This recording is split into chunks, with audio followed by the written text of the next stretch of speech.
Supremacy Games. Chapter 626 to 650. Chapter 626, A War Above and Below. Immediately after, the players began to raise their hands one by one. There were 25 of them, which means all their inquiries would be answered if no one held back. Can we control the timer of the bombs? Disfigured Beauty asked after getting permission. Yes, you can set them to explode from 1 second to 10 minutes. Ledamar replied and pointed at another player. Do bombs need to be attached to the brown boxes to work or not? Bombs work as long as they got attached to a wall, a box, or the ground. Ledamar emphasized. Some players sighed in relief at the sound of that, as they didn't want their fights to be focused on who got the strongest bomb. Now instead of throwing them at their enemies, they would be forced to focus on surfaces, making it easier to anticipate the explosion and dodge it. May I know if there will be any limitation on sensory abilities? A 3 meters fat panda asked with a low-pitched voice. He was wearing an orange robe in a way that made him resemble monks. In addition, he was holding into a long green bamboo staff. Yes, the limitation is 35 meters for everyone. The humanoid panda nodded his head and sat down on his butt, shaking the entire backyard. The players ignored this sight and continued throwing their questions one by one. Soon, only a few players were left, who had yet to ask. Felix was one of them, and he wasn't planning on asking anything. All of his inquiries were answered and he had no intentions of doing favors to other players by giving them a freebie. I guess we are done here. Ledamar gave them a slight head nod and said, You have 30 minutes to prepare yourselves. Then, he entered the castle and the gate closed behind him. As usual, Felix went to sit in a corner, not planning on socializing with anyone. He understood that making allies now was useless since all of them would be dropped in random areas. The others thought the same. So, they remained quiet as they waited for the game to begin. Only Wowf was left talking to himself excitedly about his new addition to his collection. Meanwhile, in the Primogenitors Council, a hubbub has risen after Thor showed himself with Hormungandr and Lady Sphinx. Everyone anticipated that he would show himself sooner or later after Hormungandra's recent appearance. So, no one was fairly surprised that he showed up. However, when it was exposed that Felix was representing him as a champion as well, no one remained quiet about it. I am starting to think that you guys got cursed by that kid or something. Erebus facepalmed at the mere notion of 3 primogenitors sharing a single champion. 2 primogenitors sharing one is already too much. Siren shook her head in disapproval. Aren't we sticking by the rules and betting the right amount? Thor scoffed as he brought out a jar of wine, so, mind your goddamn business. The neutral primogenitors dropped the subject at once since it didn't affect them that much. But the Darken faction's members weren't planning on letting it go. I hope you are not planning on participating in the yearly event with one champion. Saurus asked with a concerned tone. The other primogenitors' ears perked up in intrigue, wanting to know how would they manage to join the games with a single champion. It was a known fact that primogenitors were needed to bring out a team made out of 6 champions, so they could participate in solo/duo/party game modes. Since only Felix seemed to be their champion, this made them eligible to participate only in the solo game mode. That's a bit shameful to have 3 primogenitors in the event but participate only in one game mode. I hope you sit it out. We don't want our champions and viewers to look down on us after they see the 3 of you sending only one champion but ends up the first to get slaughtered. Wendigo advised with a caring tone. But still, a tint of ridicule could be picked up almost immediately by other primogenitors. It seems like we are making you worry for nothing. Lady Sphinx smiled, we aren't planning on participating in the first place. The primogenitors were a bit taken back by her response. In their eyes, any primogenitor with a champion must join no matter what, since those games would be 100 times more entertaining. That's because the players would all be champions and the bets placed in the games would move any primogenitor. Knowing that Lady Sphinx was on the hunt for the maniacal monoliths, they believed that she would risk making her champion participate at least in solo game mode. Haha, it seems like they are lacking confidence in their champion's ability to win it. Saurus laughed in mockery, completely dropping the act. It's to be expected. Mananangal smiled gracefully. The event will start in a month or so and it's clear to us that their amazing champion has yet to hit the mark. The other primogenitors nodded their heads in understanding. They knew that the weakest champion in the event would be ranked as peak platinum. But in reality, even those players were able to easily hit mid-rank diamond rank or above. The only reason they remained at such a low rank was to participate in the solo game mode and have higher chances of victory. Since all primogenitors were doing so, it meant that Felix would get eaten alive if he dared to step into the arena against them. Lady Sphinx knew so and had no intentions of pushing Felix to almost certain death just to join in the fun. Hence, their mockery and taunts had no effect on her. She still smiled faintly as she listened to the Darkin faction members snicker at their expense. They are really starting to piss me off. Thor tightened his fist on his wine jar until cracks started to emerge. Keep it in. Hormungandr said, it's not time yet.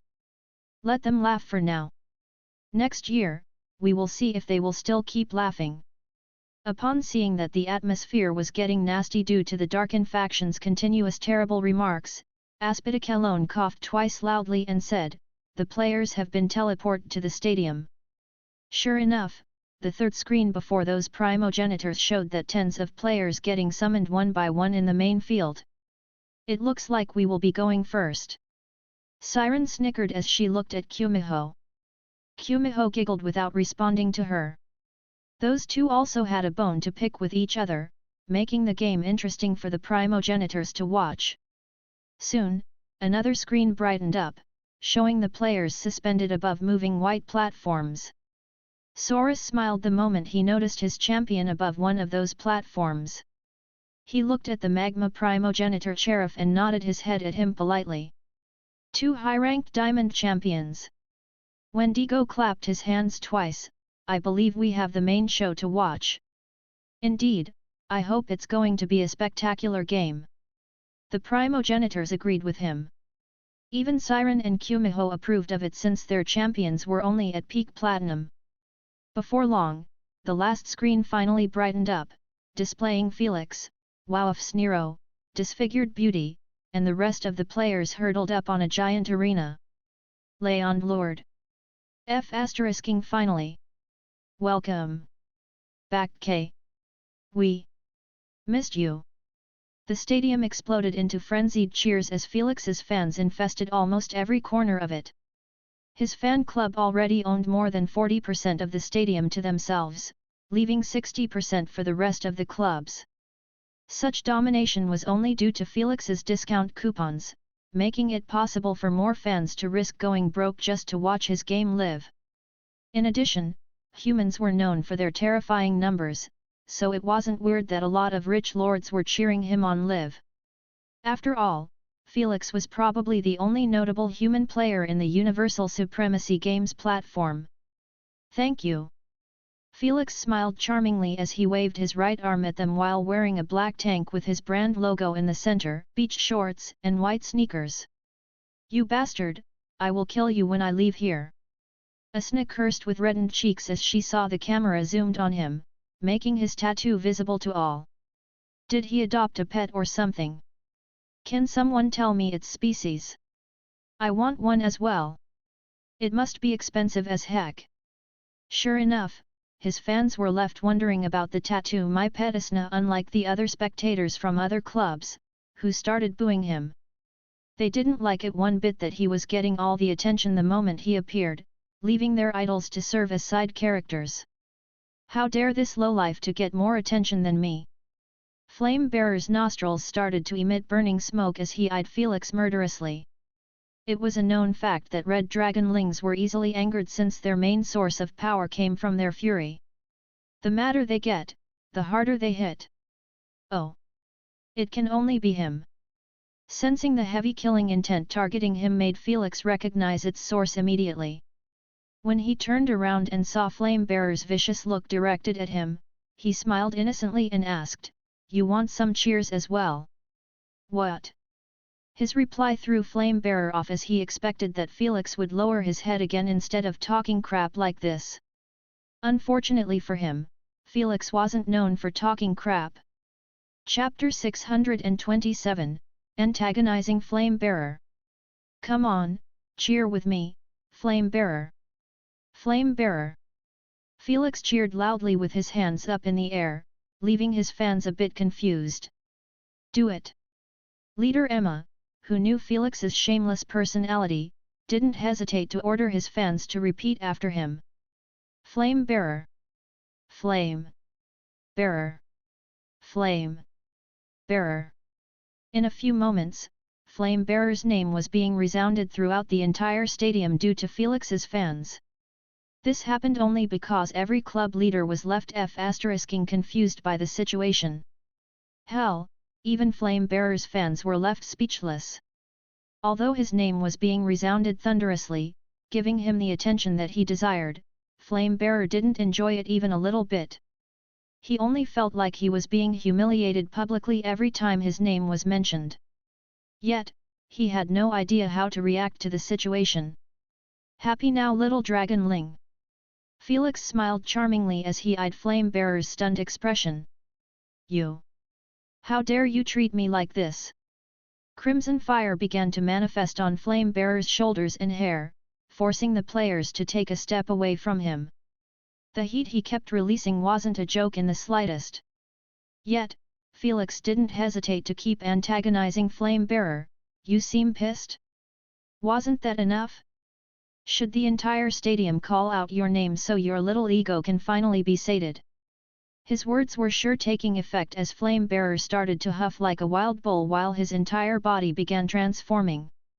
However, before he could finish, Ledamar appeared out of nowhere and spoke calmly beside his ears, "If you won't calm down now, I will be forced to eliminate you early." The moment he heard so, Flame-bearer's sanity began to return bit by bit. "I can't get myself eliminated shamefully like this because of a lowlife." Flame-bearer clutched his heart as he started taking deep breaths with his eyes closed shut, not wanting to even peek at Felix right now. He knew that he was going to lose it and strike him if he saw his smug smile. In a few moments, Flame-bearer's size started to return to normal while his dragon features began to withdraw slowly. "Tisk, that was close." Felix shrugged his shoulders and walked away with his hands in his pockets. He saw an opportunity to get rid of Flame-bearer and took it. Unfortunately, Flame-bearer had a little bit of restraint compared to some of his brothers and sisters, who lose their shit the instant they get offended by someone lesser than them. "Still, I managed to trigger him deeply." Felix smirked as he glanced at Flame-bearer's murderous eyes. Now, to vent his anger, he will attack anyone he met in the maze. Felix sure loved trolling him, but he did it with a clear purpose of taking advantage of his low status to attack him. If anyone else in the game did so, Flame-bearer wouldn't have gotten so pissed since their racial status was considered just as high as him. It sounds f***ed up, but that was how dragonlings behaved, making them disliked by most races. For your champion to play such petty tricks right from the start, is he ready to fight them? Wendigo scoffed at Thor and Hormungandr. "I have to disagree with you on this one, brother Wendigo." Erebus complimented Felix, "I am liking his attitude. He makes sure to take advantage of every little opportunity to bring down his enemies. Indeed, I would rather have my champions act like this more instead of fighting based on their whims." Sheriff nodded in agreement. Upon seeing that Wendigo's remark had backfired, Saurus quickly changed the subject by mentioning, "The interviews are over for Siren and Kumiho's game." The primogenitor swiftly dropped the subject and focused on the game between those two beauties. Meanwhile, Felix had already finished his short interview after making sure to sponsor his clothing brand. The brand numbers were picking up with each victory he achieves, making him earn billions of coins from selling clothes, shoes, and hats that were related to him. Before long, the interview segment was concluded without any other fanfare. Ledamar teleported back to his commentary station and placed the mic on the holder. Then, he sat down and announced, let the game begin. Felix and the rest were instantly teleported above the maze that was concealed in a massive cloud of fog. Felix looked below him and realized that he was 100 meters above the western side of the map. When he surveyed his sides, he noticed that players were censored. This was common practice in Platinum games and above to keep the game as fair as possible. Especially, when the numbers of players were too few and it was possible for players from the race to land in the same game. Felix squinted his eyes at the fog, knowing that it wasn't going to be removed so soon like in his previous maze game.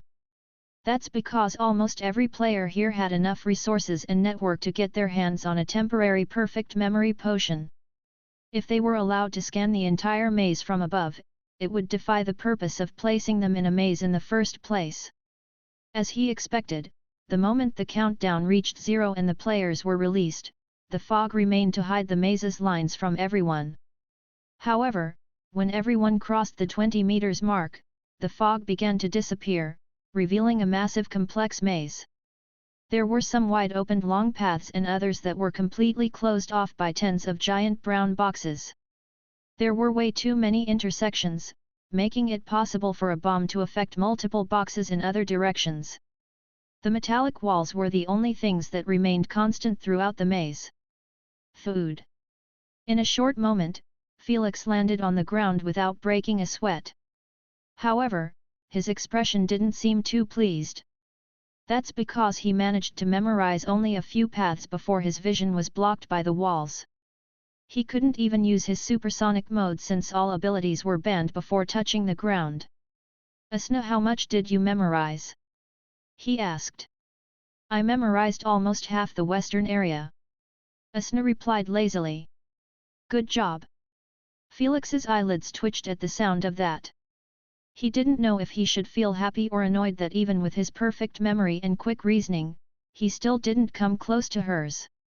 Asna's vision of the world was completely different than his after all. Knowing that he didn't have time to mope around, Felix opened his inventory and picked out a square-shaped small black box.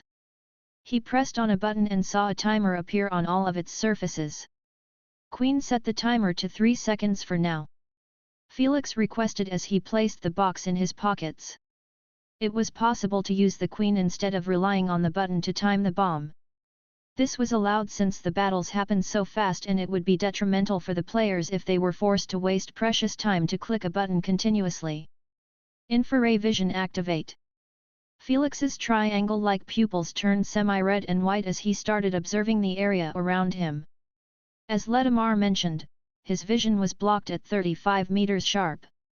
This made it hard to scout through multiple brown boxes and walls since they were exceedingly thick. Asna, show me the closest way to the center. Felix requested while cracking his neck twice. Head straight for now. You will need to blow up 2 boxes. Felix listened to her and walked towards a giant 40 meters brown box. It was blocking his path completely, making him attach a bomb in its center. When he looked through the box, he saw no outline for a treasure chest. Hopefully, I luck out soon on a treasure chest. Felix retreated from the brown box and hid behind a wall. Now! Boom! The brown box immediately got blown away to smithereens, hurling dangerous fragments everywhere. Some fragments were as big as a boulder, making Felix withdraw his head swiftly for protection. After waiting until the smoke cleared out, Felix emerged and walked towards the explosion zone. He avoided the remains of the box and continued on his way until he faced another box blocking his path. Just as he planned on placing another bomb, a symphony of explosions started resounding boomingly in the maze.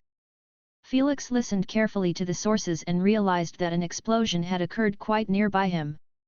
What's worse, it was coming from the front, making him understand that he might end up facing another player.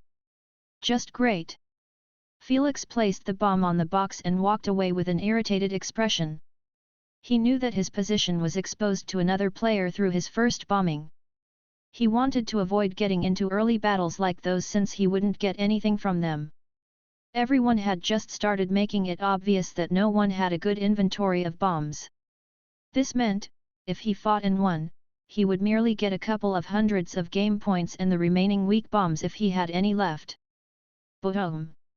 Asna, give me all the information you have about the pathings. Felix narrowed his eyes at the long empty path and said, I need to make an escape route immediately. Sure. Asna agreed and started recreating her memorized complex grid of the western side of the maze. Felix kept registering everything she said while he sprinted forward. With his perfect memory and enhanced reasoning, he wouldn't have an issue visualizing her version of the maze. Sure enough, when he reached the end of the path, he didn't require her to guide him anymore. He knew what was behind the brown box in front of him and the paths connecting to it. This was 100 times much better than having Asna guide him since he could see the bigger picture and plan. Boom! Out of nowhere, Felix's ears were rocked from an explosion that was so near, he saw a few fragments of the box flying in the air. With a quick calculation by using the maze visualization, Felix concluded that the player was only 50 meters away from him. What's worse, he was heading in his direction. Who is this retard?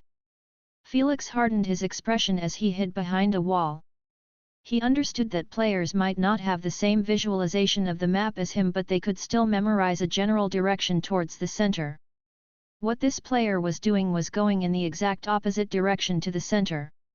It only meant that he was either brain dead or targeting Felix. Either way, he was f***ing dumb for doing so. Chapter 628, A Forced Fight. I can't believe I am forced to play along with this idiot.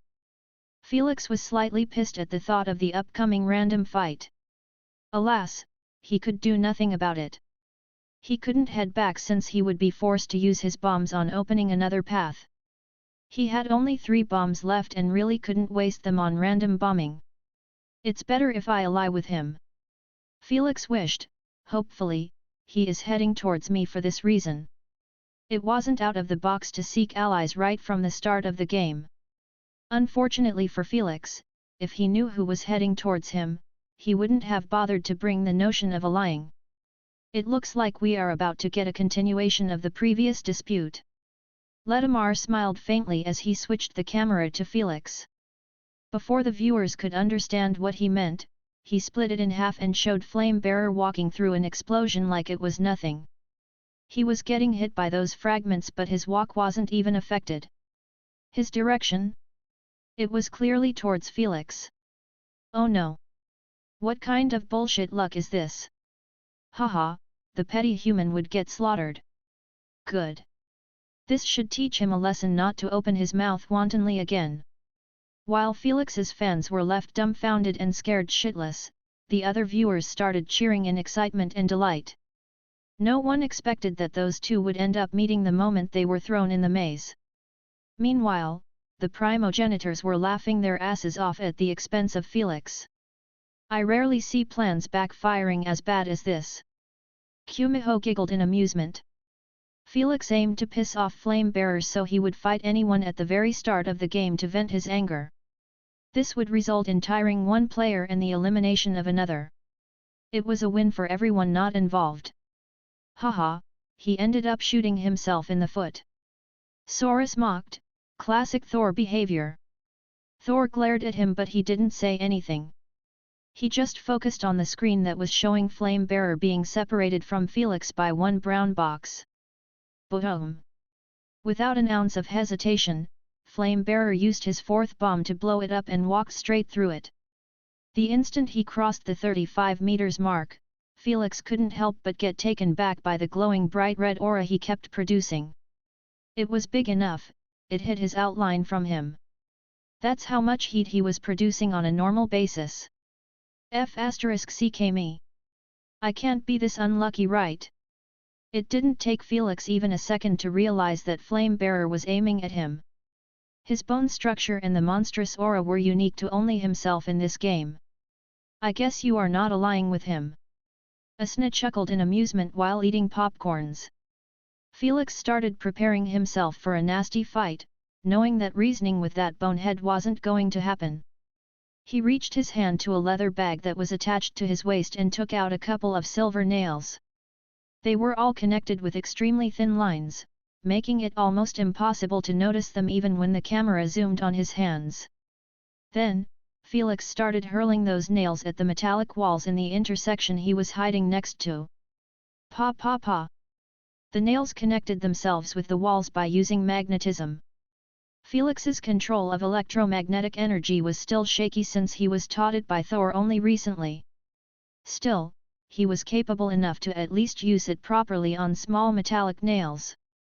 In the end, an invisible grid was created from those thin wires that were connected to each other, resembling somewhat like a spider web. It was suspended tens of meters above him. Felix left the grid alone and kept holding one silver nail with a wire in his pocket. He had already planned on how to deal with Flame Bearer before the game even began due to his extensive research on the players. This time, he stood in the open, waiting for Flame Bearer to arrive. He knew that ambushing him wasn't going to work since dragonlings were able to hear heartbeats from miles away. If you gave me your loot, I might end up going easy on you. Flame Bearer's arrogant voice echoed from within the dust cloud as he walked casually. Felix didn't comment back. He simply lifted his right arm and directed it at him, like he was aiming a gun. Then he pulled another silver nail and placed it at the tip of his finger. Without an ounce of hesitation, Felix activated Thor's ordnance that turned his arm into a cannon of electricity. The moment Felix felt like it was charged enough, he aimed the silver nail at Flame Bearer's visible skull and flicked his finger. Boom! By the time the noise was conveyed, the golden beam had already smashed directly with Flame Bearer. Before Felix's fans could rejoice, the cloud of dust was swept away by the force, revealing that Flame Bearer had blocked the attack with a single palm placed before his face. Smoke emerged from the middle of his palm where the deformed nail was digging slightly within. So it was you. Flame Bearer removed his palm from his face, displaying two bloodshot murderous eyes aimed at Felix. Ting! The deformed nail dropped to the ground, leaving behind only a slight scratch. As expected of the red dragon's scales. Ledamar enlightened the shocked fans, they are able to absorb a minimum of 70% of the incoming force. For gifted dragonling like Flame Bearer, his scales were able to absorb more than 80%. Grandfather Robert and the rest of the elders felt their hearts sink at the news. They came to watch Felix's game live, thinking that he would dominate it just like he kept doing always. However, seeing one of his strongest offensive attacks get easily blocked made them recognize the severity of the situation. Meanwhile, Felix didn't seem too bothered by the disappointing results of his attack. He was simply testing waters to figure out Flame Bearer's defense limit. I was praying to the ancestral dragon to let me meet you in the maze. It seems like my prayers were answered. Flame Bearer said with a tight-lipped evil smile as he manifested tens of crimson fireballs behind his back. With each step he took towards Felix, dozen more get created. By the time he entered the intersection, more than 100 flickering fireballs were revolving around him. Without a warning, Flame Bearer slapped both of his hands together as he shouted at Felix, "Perish, you F***ing worm!" Phew! Phew! Phew! A rain of fireballs graced Felix from every single direction. Felix knew that merely one of them was enough to leave him with serious burn marks due to the uniqueness of the red dragon's fire. So, he snapped his finger and entered his supersonic mode, making him read the trajectory of each fireball easily. Yet, instead of dodging them, Felix manifested two long whips made out of golden electricity and started destroying them in their paths. Boom boom! The viewer's vision was too slow to follow Felix's movement, but they still could see golden lines splitting those fireballs into halves before exploding. Smart move by Landlord. Ledamar praised. If he simply evaded them, Flame Bearer would control them to ambush him from behind. It was to be expected that Flame Bearer's external manipulation would be that good since he reached this height in the platform. Boom! Before long, the last fireball had been getting written off. However, before Felix's fans could rejoice, they were shocked to see that Flame Bearer had disappeared from his position. When he appeared, he was clawing down on Felix from above with a massive red-scaled arm. Crash! Felix evaded his ambush successfully by pulling himself to a wall by using the electrical pull ability. Yet, it wasn't even close to being over as Flame Bearer flew towards him like a homing missile. The scary part. He was almost as fast as Felix while he was using supersonic mode. Boom boom. Explosions kept resounding in the intersection, leaving the viewers staring at the screen with widened eyes, hoping to spot their silhouettes. Alas, they were moving too fast, only aftermaths were left behind. Tisk, so they dared put him in a real platinum game without improving his abilities. The speed that allowed him to win his previous games ain't going to work against most of those players. Saurus snickered, they are truly sending him to death. Everyone agreed with him silently after seeing that Felix was struggling to keep Flame Bearer away from him. Unlike other viewers, they could see the fight happening in slow motion. Hence, they spotted Felix's desperate expression as he dodged both random fire abilities and Flame Bearer's barbaric attacks. With each second gone by, they could see that Flame Bearer's speed was catching up to Felix slowly as he started to adapt to the pace of the battle. This was expected from a race, who shared a bloodline with the noble red dragons. Felix was required to enhance his speed and reflexes with his lightning, but Flame Bearer's physical strength provided that much from simply his bloodline. Die! Die! Die, you cockroach! Flame Bearer's infuriated screams showed that he was started to get pissed at how slippery Felix was. With each missed attack, his ego kept getting wounded at the realization that he was displaying an unsightly image before his race and the other viewers. A proud dragonling struggling to finish off a human? He felt that everyone in his race was laughing at him as they thought this way. He wasn't overreacting as some of the viewers from his race began booing him. When it came to dealing with races that were considered lesser, those dragonlings were truly obnoxious and hateful. Drop dead already! Livid, Flame Bearer screamed with veins popping on his neck as he jumped in the air. Flaming wings manifested behind his back and kept him suspended 10 meters above the ground. Soon, Felix appeared in the public eye as he stood below him without moving an inch. What is he doing? Letimar's eyes widened in surprise as he commented, doesn't he know what was about to come? Most viewers didn't understand what he meant. Before they could try to ask those next to them, they were left with mouths agape at one of the most horrifying sights they have ever seen. Flame Bearer's throat began to enlarge like a balloon, showing fiery crimson fire through the cracks of scales. Dragon breath! The viewers screamed for Flame Bearer as he unleashed a flood of deadly crimson fire at Felix. It was so hot, Felix felt like his skin was going to melt while the fire was still on its way. Still, he simply smirked faintly as he murmured, just as planned. Chapter 629, A Series of Unlucky Encounters. Hush! It didn't take even a split second before the fire reached Felix and completely engulfed him. The cameras weren't able to capture exactly what happened since the fire ruined the image. Meanwhile, Flame Bearer didn't pause breathing fire for even a millisecond. He was already lost in his fury, making his rational judgment get affected heavily. You guys are strong, but you are still a defective product of real dragons. Out of nowhere, Felix appeared behind Flame Bearer's head and whispered the most sinister insult the dragonlings could even hear. Defective product!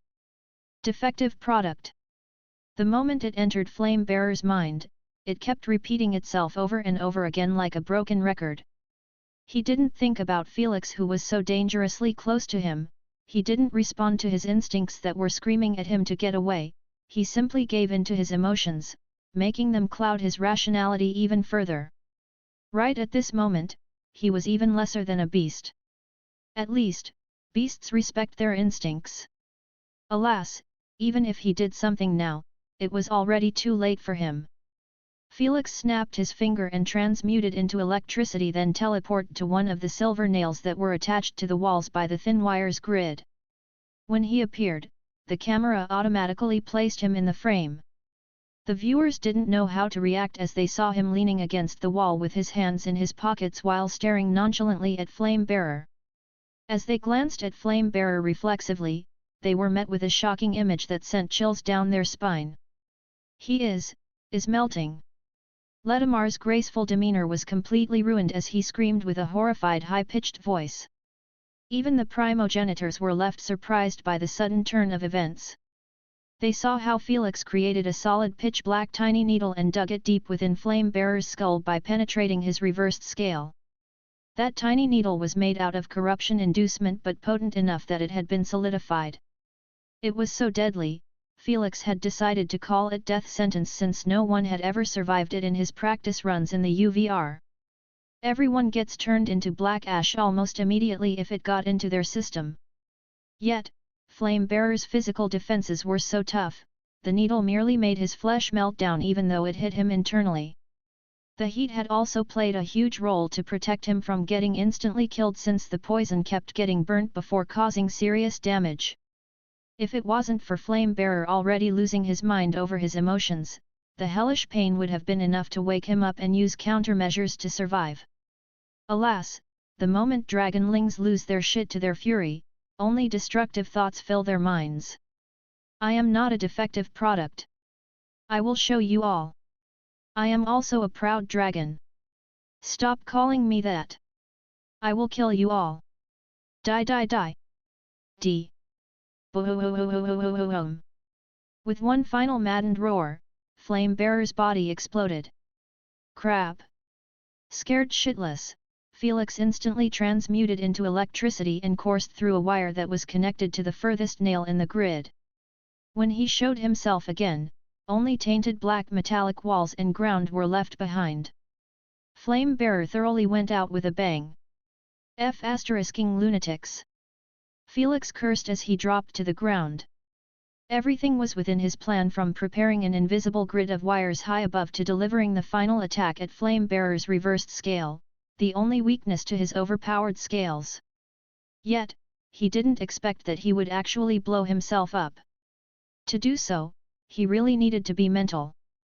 You kept striking his mental weakness over and over again. Asna rolled her eyes. What did you think will happen? I only wanted to make him lose it for a few moments so he wouldn't defend against my poison. Felix coughed as he walked back towards the explosion zone. When he reached the center, he found a small pouch. Felix lifted and opened it. Then, clicked his tongue in irritation after finding only one weak bomb was left behind. What a f***ing waste of time and energy.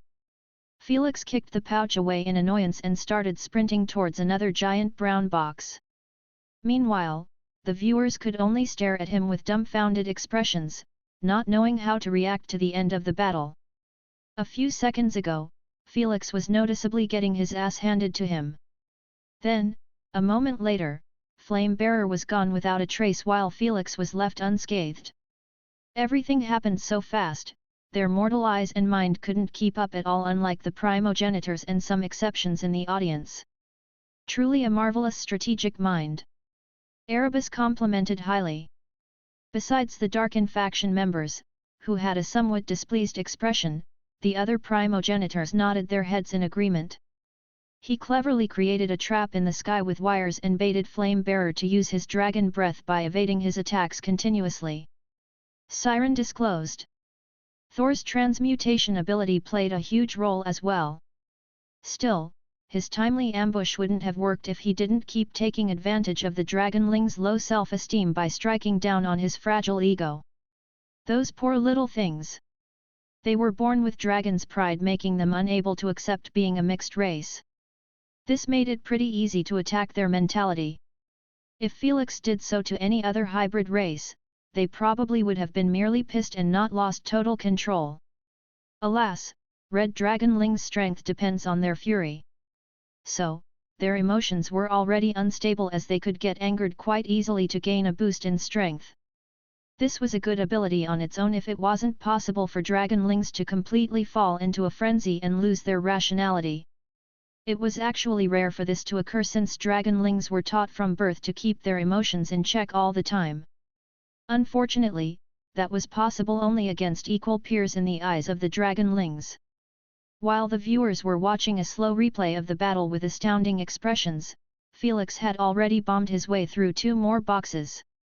When he reached the third brown box, he sighed in relief, finally a treasure chest. He could easily see the outline of the chest that was placed within the brown box. Unfortunately, its color grayed out while its size was the same as all rarities of chests. The game made it like this so players wouldn't know what rarity they would be getting before blowing a brown box. After all, if they could see its rarity, they could target only rare chests plus. Felix placed a bomb on it and retreated away. In a few seconds, it blew up, exposing a blue-colored medium-sized chest. A rare one. Not bad. Felix smiled as she sprinted towards the chest. He kicked it wide open and glanced inside. Neat. He grinned in delight after seeing 2 items within it. A pouch with a blue explosion logo and a ring. After putting them inside his inventory, he started reading their details while continuing his sprint. 3 strong freezing bombs and a high-grade spatial ring. Felix ignored the ring as he didn't require it or care enough to sell it. However, the bombs intrigued him thoroughly.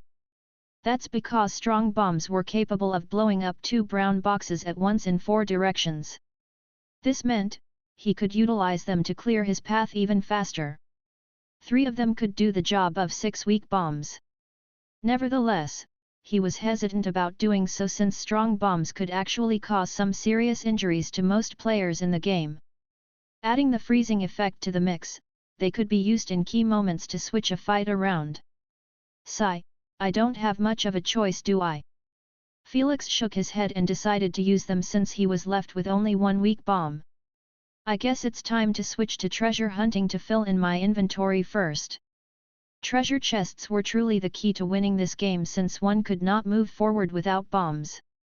What's worse, even if someone reached the center, he would require 5 superior bombs or a nuclear bomb to destroy the black box. This entailed that aiming for the center wasn't really the key to winning the game but hunting either treasure chests or other players. Every player had already realized so. That's why when the camera switched to show disfigured beauty, Wowfs Nero, the traitor, and the others, they were all aiming at locating chests instead of heading in the general direction of the maze center. Since they all had sensory abilities, they were able to spot the treasures hidden with the brown boxes just like Felix. Goddess of Fortune is truly favoring disfigured beauty today. Ledamar commentated, she already opened 2 rare chests and 1 epic, finding 2 superior bombs in them. Her gains were an exception as the rest of the players were also broke like Felix, finding only common or rare treasure chests in their journey. Still, those findings were enough to keep them in the game for a while. 20 minutes later, Felix could be seen squatting next to a white chest with an irritable expression. He kicked it wide open and took the white pouch from within. As he expected, he found 3 weak bombs. The bare minimum amount to be found in any chest. In the past 10 minutes, he managed to open only 7 treasure chests and 6 of them were common. Sure, they provided him with various amounts of weak bombs to fill up his inventory but he wasn't pleased a bit. That's because he could hear other players popping strong bombs and even superior bombs left and right like they were candy. The difference in noise was too glaring to not spot. Plus, he saw even some fireworks congratulating players for opening epic chests. How the f*** am I supposed to compete against them with those firecrackers?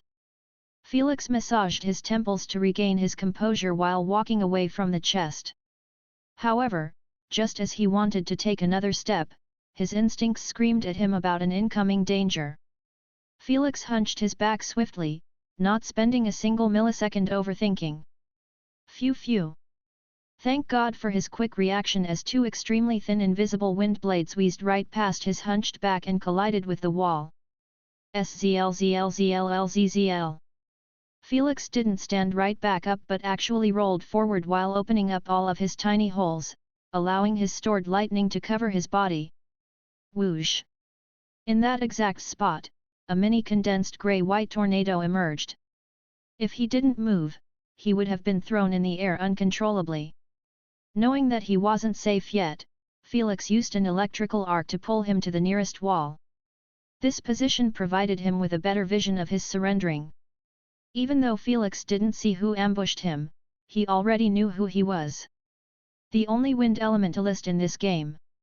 Felix called out with a suppressed tone, "Executioner, come on out and let's have a friendly talk, shall we?" Chapter 630, The Executioner. Felix narrowed his eyes like an eagle as he surveyed the area with infrared vision. In a short moment, he spotted a humanoid red aura entering his radar in a slow manner. Step by step, he crossed 20 meters and entered the path, where Felix was staying in. When Felix turned off his infrared vision, he was met with an image of a humanoid lean white owl, who was wearing a black samurai-like outfit with a kabuto one. He had 2 long katana sheaths attached to his belt on both sides. He was donning a wooden warage's one on his feet. They were supposed to make clacking noise with the ground, but nothing of such had been heard. This was the appearance of the executioner. A proud warrior of the Exonian race. I believe there is nothing to discuss. The executioner narrowed his large pupils at Felix as he placed both of his palms on his katana's handles. Don't be like that. You will need an ally sooner or later. Felix's eyelids twitched at his indirect rejection before he even proposed a partnership. Not interested. The executioner got into his battle stance and said calmly, "We the honorable Hagakis will prove our strength and dignity to all by relying only on ourselves. F***ing Exonians and their wounded honor." Felix was truly pissed at his luck in this game. From treasure chests to players, he always got the short end of the stick. Unfortunately for Landlord, Exonians will rather die proudly than receive help in the games. Ledamar shook his head in disapproval at Exonian's antics. Seeing that some viewers were left confused by his statement, he enlightened them with a short history lesson. The current Exonians were actually descendants of deserters from the Great Civil War between the Exonians and Ionians. Those deserters had escaped with their families to a remote planet within the main galaxy of the Metal Race. For hundreds of thousands of years, they were hiding there and receiving protection from the Metal Race and the SGA alliance against the Ionians after their race got almost wiped out in the Civil War. Since they lost the war, the deserters should have been hunted down and executed as well. It was within the rules of the alliance and no one could change that. However, the pacifist Metal Race didn't want anyone to start a fight in their galaxy ever again. They also didn't want to kick them out from their galaxy.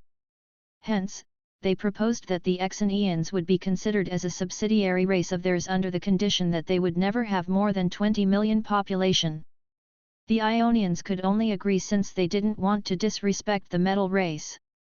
Although they couldn't wipe them off completely, they made sure to humiliate them in public every single day by mentioning their origins. They were the sons and daughters of deserters. This made them ashamed of the view of other races. Especially, when everything was connected in the universe, making it easier to know about their origins. Hence, the newest generations always participate in the games to prove their strength and reclaim honor to their race. They would never allow someone to help them. So if they won a game, no one would spin it that they leeched off their ally. In conclusion, Landlord better prepare himself for another tough battle. Ledamar finished his summary in merely a few seconds. Felix and the executioner were still in a standoff. "If you don't want to fight, throw your loot to me and leave at once," the executioner offered composedly. He wasn't stupid to underestimate Felix and force a random fight. But, if Felix refused to hand out his bombs, then he would be left without a choice but to do so. Just like Felix, his luck in his treasure chest hunt wasn't going well, making him desperate to seek other methods. "Bro, I really don't have anything good on me." Felix really didn't want to fight another battle so soon. His previous fight with Flamebearer might have ended in a few seconds, but the energy he used to make his plan work had exhausted 40% of his tank at once. He truly didn't want to tap on his emergency tank in the first 30 minutes of the game before he met Wowf's Nero. Whoosh! Abruptly, the executioner unsheathed both of his katanas, creating 2 long white wind blades in front of him. Upon close look, the viewers were shocked to see that the katanas were actually those long 2 white wind blades. They truly appeared like lightsabers instead of katanas. Naturally, the executioner can't use katanas made out of common materials against those players. Since artifacts were banned in Platinum and below games, he could only create katanas made out of the wind. Ledamar explained to everyone. Last warning.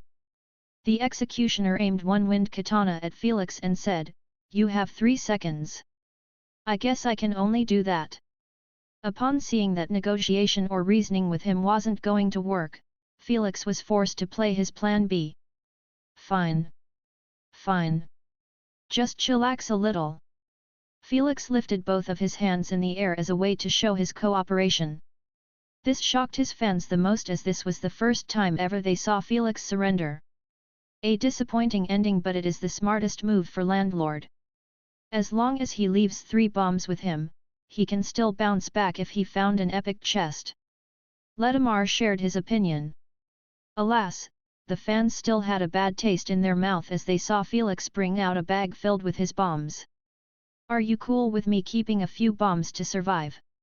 Felix asked. "If I didn't agree, he will probably try to fight with me since giving all bombs to me is the same as giving up on the game." The executioner thought about it and found that his request was reasonable. "Queen, how many bombs are in his inventory and in the bug currently?" he asked. The queen asked permission from Felix if she could answer. Felix nodded his head, not caring about revealing such intel to him. "He has 14 weak bombs and 2 strong flammable bombs in the bag." Queen added, "He has only 3 weak bombs in his inventory." Good. The executioner's mind was eased after knowing that he wasn't being fooled. "Now throw them over to me," he ordered while returning to a battle stance, worrying that Felix might still pull a quick one on him. Humans were known to be cunning after all.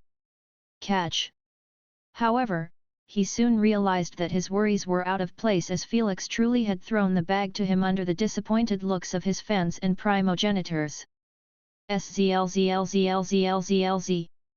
While the bag was about to reach its peak velocity in the air, Felix entered his supersonic mode and dashed like the wind in the opposite direction. The executioner could clearly see him running away, but he didn't think too much about it. He knew that he would have done the same since it was better to escape while an enemy was occupied. Knowing that it was possible for Felix to detonate the bombs by using a timer if they landed on the ground, the executioner inspected the bag with his unique racial vision.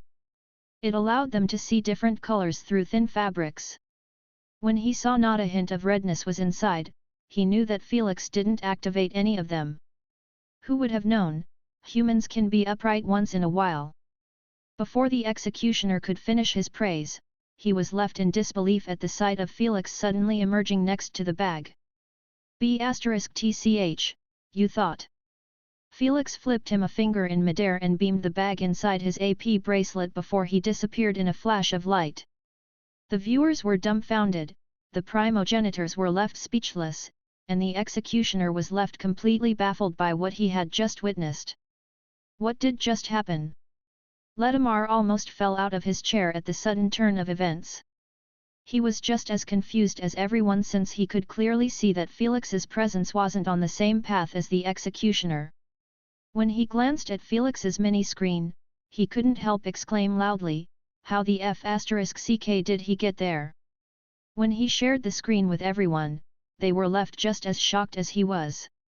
Felix could be seen standing before a brown box that was positioned at least 1 kilometer away from the executioner.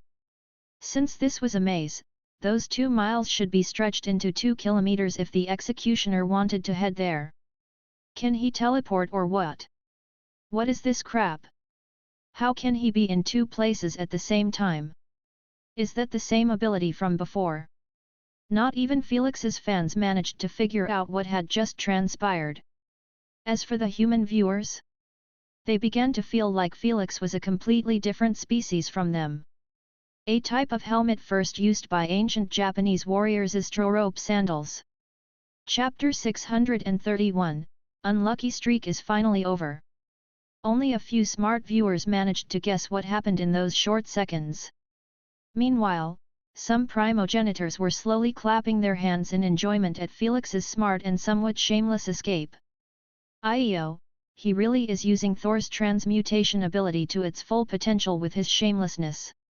Siren giggled pleasantly as she clapped her hands. The other primogenitors chuckled as well as they viewed the slow replay on the screen. This time, Ledamar and some viewers spotted Felix placing a tiny black nail inside the bag after switching the angle to look from behind. The black nail was attached with an extremely thin wire. If the camera didn't literally zoom X10 at Felix's hands, they wouldn't have spotted him holding into a small roll of that wire. When Felix threw the bag and dashed away as fast as possible, the camera followed him this time, showing that he reached the same brown box as before. Then, he stuck the wire roll into the metallic wall and instantly transmuted himself into millions of electrical charges before entering the wire. The moment that happened, the camera instantly switched back to the bag, showing millions of electrical charges turning into a humanoid shape before becoming Felix again. Felix grabbed the bag, flipped Executioner, and returned in the same manner. By now, even the dumbest viewer understood Felix's ingenious escape plan. They couldn't help but feel amazed by such a terrific ability. They had seen Felix use it in a replay against Flame Bearer, but they didn't really understand its true potential until now. An ability that can allow one to cross distances at the speed of light. Ledamar spoke with a slightly envious tone. As a vampire, even if he reached the state where he could turn his physical body into blood, he would never reach the same speed as Felix. Probably no one could do that besides light elementalists. While Felix's fans started cheering thunderously, feeling enlivened after knowing that Felix would never bow down to anyone in a game, the other viewers started clamoring irritatedly. How can he use so many lightning abilities? Weren't humans bound to a specific number? Don't forget that he also owns a limited poison manipulation. This is too weird. Is he really a human? Even primogenitors started having some reservations after seeing Felix use more lightning abilities than he should possess. They saw him use electromagnetism, transmutation, and those lightning whips against Flame Bearer. Since Felix had already demonstrated many lightning abilities in his previous game, doubts were bound to rise. Though, they didn't say anything since it was possible for primogenitor's bloodline to give more abilities than known. It seems like they are still on the fence if Felix is using a limited lightning manipulation or just relying on bloodline abilities. Lady Sphinx smiled faintly as she glanced at their countenance. A human using limited manipulation was already an achievement on its own that had never happened before. But owning two manipulations? This had never happened in the history of the universe for any race. Because of this, most primogenitors ignored the other two games before them and decided to focus solely on Felix. Maybe Sphinx really succeed in finding a way to synthesize multiple limited manipulations in one person. Saurus spoke telepathically with a poker face. We can only watch the kid closely and see if he create any more unique abilities.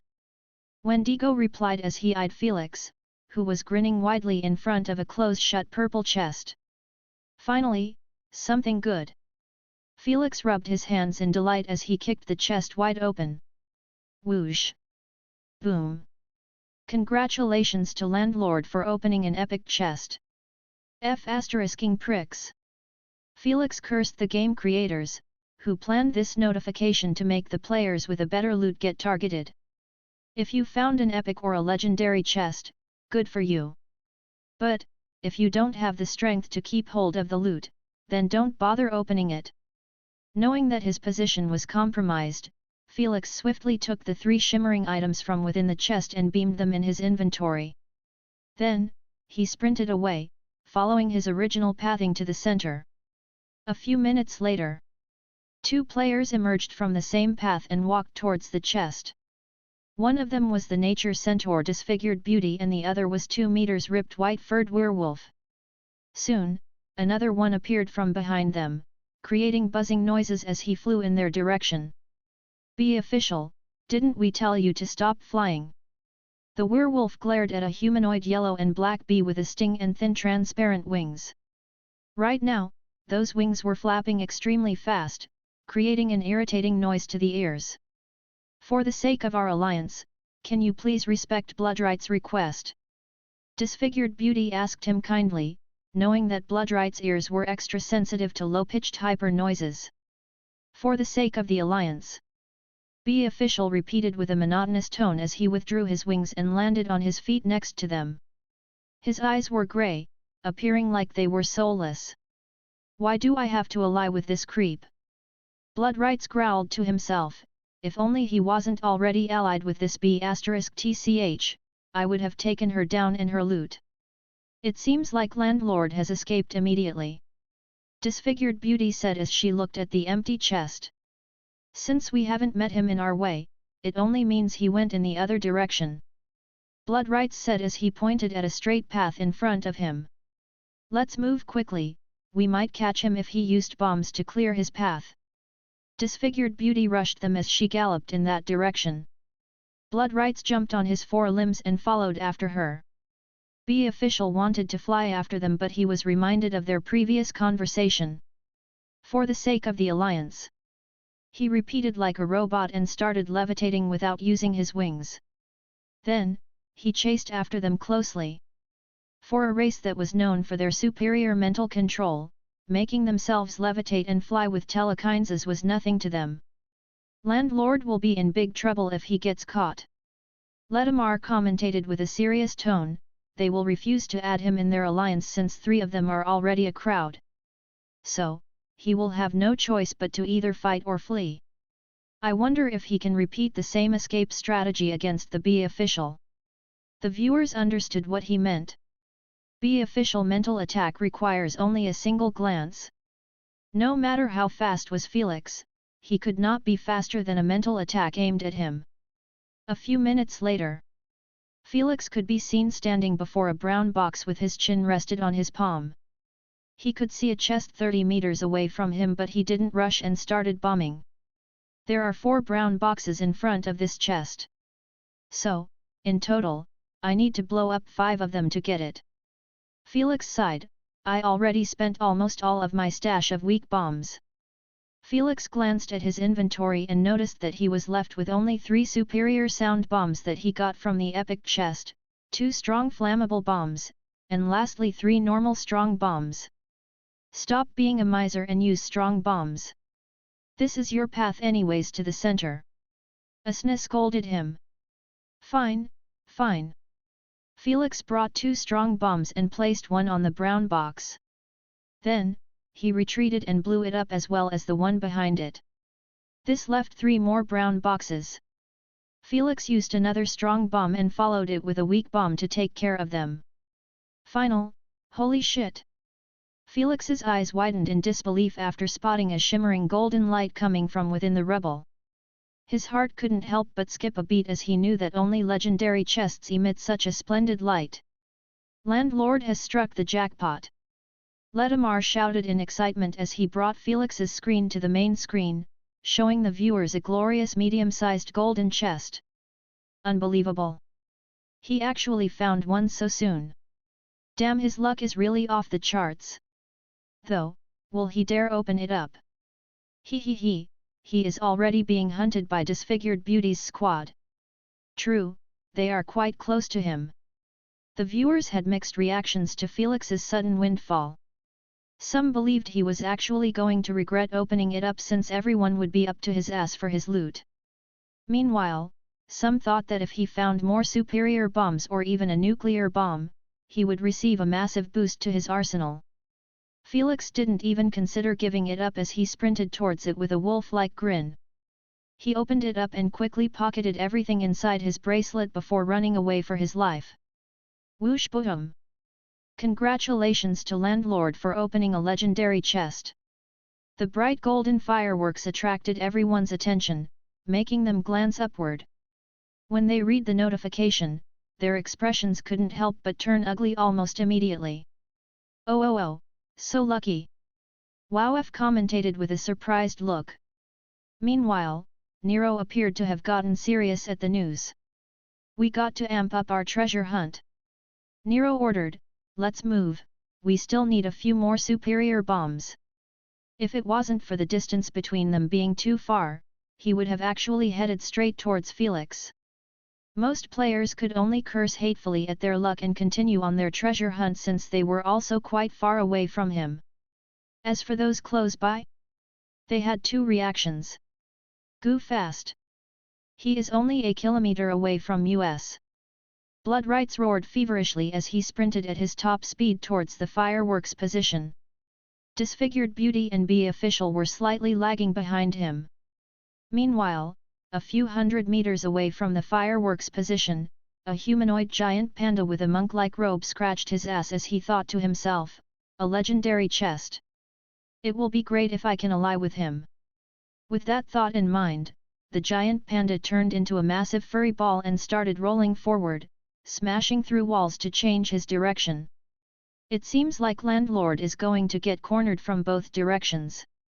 Ledamar exclaimed as he highlighted the paths around Felix as well as those aiming for him. Sure enough, it wouldn't be long before they all meet in one path. Chapter 632, Allies? Felix could easily create another path by blowing up some brown boxes, but he knew that the noise would be an easy giveaway to his position. In his eyes, he might even make it worse since he didn't know about those parties being too close to him. Thud thud. What is that? Felix was forced to stop as his ears picked up some weird noises in front. It was like someone was smashing into the walls or ground instead of bombs explosions.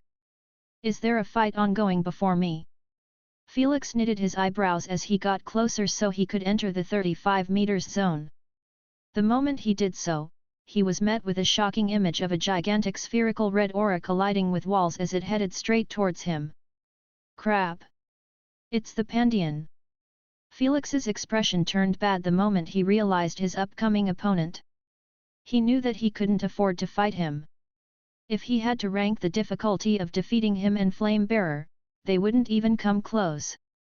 That's because Flame Bearer had a glaring weakness, unlike the invincible Pandian, Pengfu. However, just he turned around, planning to head back and lay low for a while, an explosion occurred a few hundred meters behind him. Crap! By now, Felix knew that he was being searched for by multiple parties. Knowing that making a rush move might screw him over, he activated his supersonic mode and took a deep breath. Then, he began contemplating a plan that had the highest chance of him walking out with his loot still in his inventory. First, he understood that the game has been ongoing for about half an hour now or more. Since he met already 2 players, this meant that other players had the chance of meeting each other as well. He firmly believed that they would ally with each other instead of wasting their time with rewardless battles. He was simply unlucky to end up facing Flame Bearer and an Exonian, who both wanted either his loot or his life. This made him conclude that the party behind him could potentially be made out of 2 or even 3. As for the Pandian in front of him, since he appeared to be alone, Felix believed that he would be more open to the idea of allying with him. Especially, when he had just opened a legendary chest, making it almost certain that he owned what was required to blow up the black box in the center of the maze.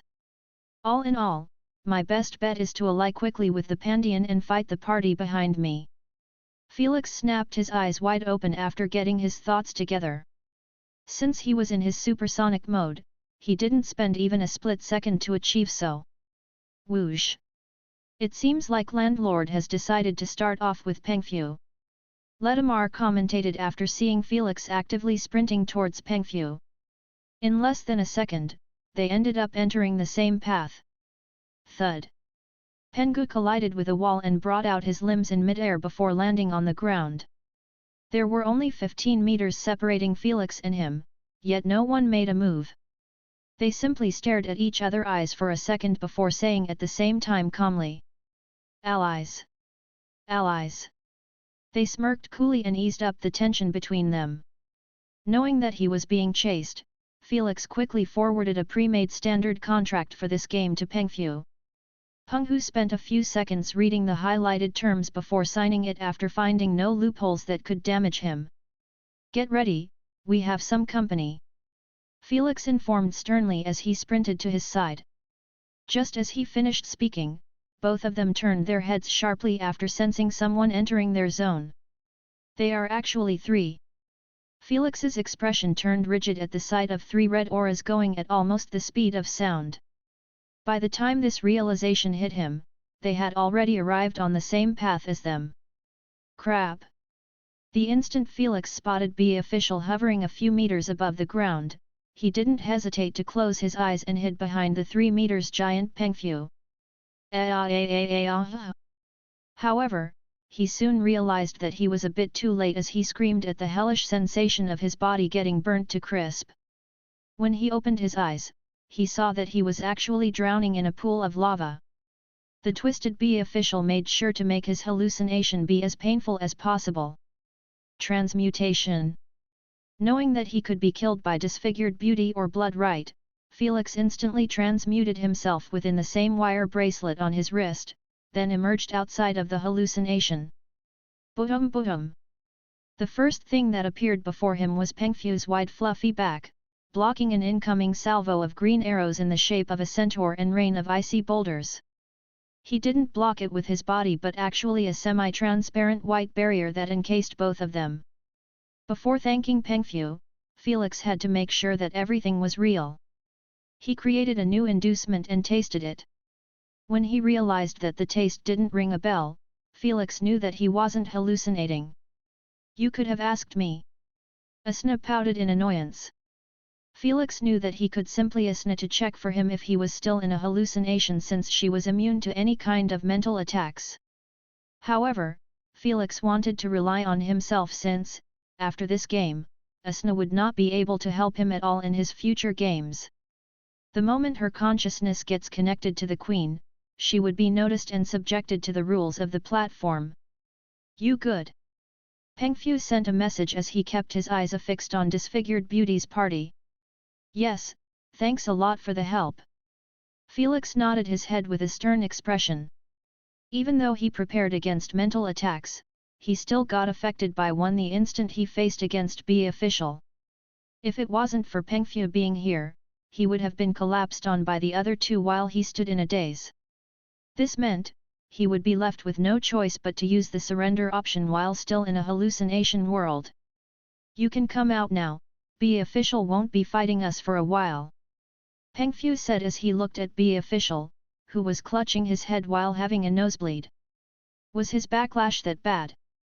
Felix raised an eyebrow as he peeked from behind Pengfu's thigh.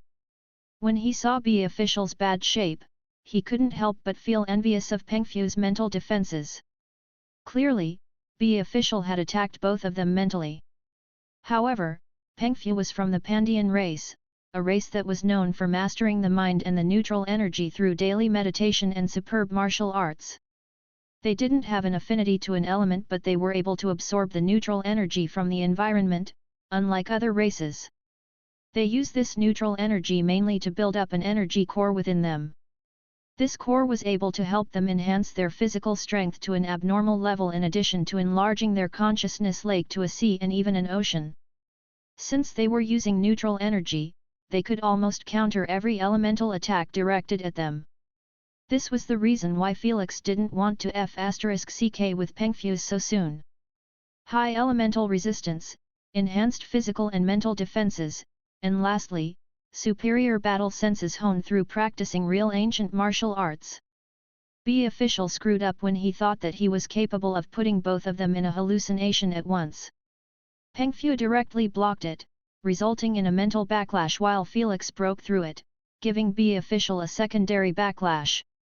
This was more than enough to keep him held back for a few minutes. Now what? This moron thought that Pengfu didn't have his mental defenses ready and tried to ambush him. Bloodright spoke telepathically with Disfigured Beauty as he remained frozen still in a battle posture. He was ready to pounce at any given moment. Meanwhile, Disfigured Beauty was holding a longbow made out of lean white wood and had green energy as its string. She was pulling 3 long green arrows at Pengfu, who was still inside that barrier. "We can't fight here, it's too narrow for me." Disfigured Beauty stressed, "On the count of 3, we will retreat to the nearest intersection." Whoosh! Whoosh! Before Bloodrights could respond, Felix manifested 3 lightning spears and sent them all towards B official, catching everyone by surprise.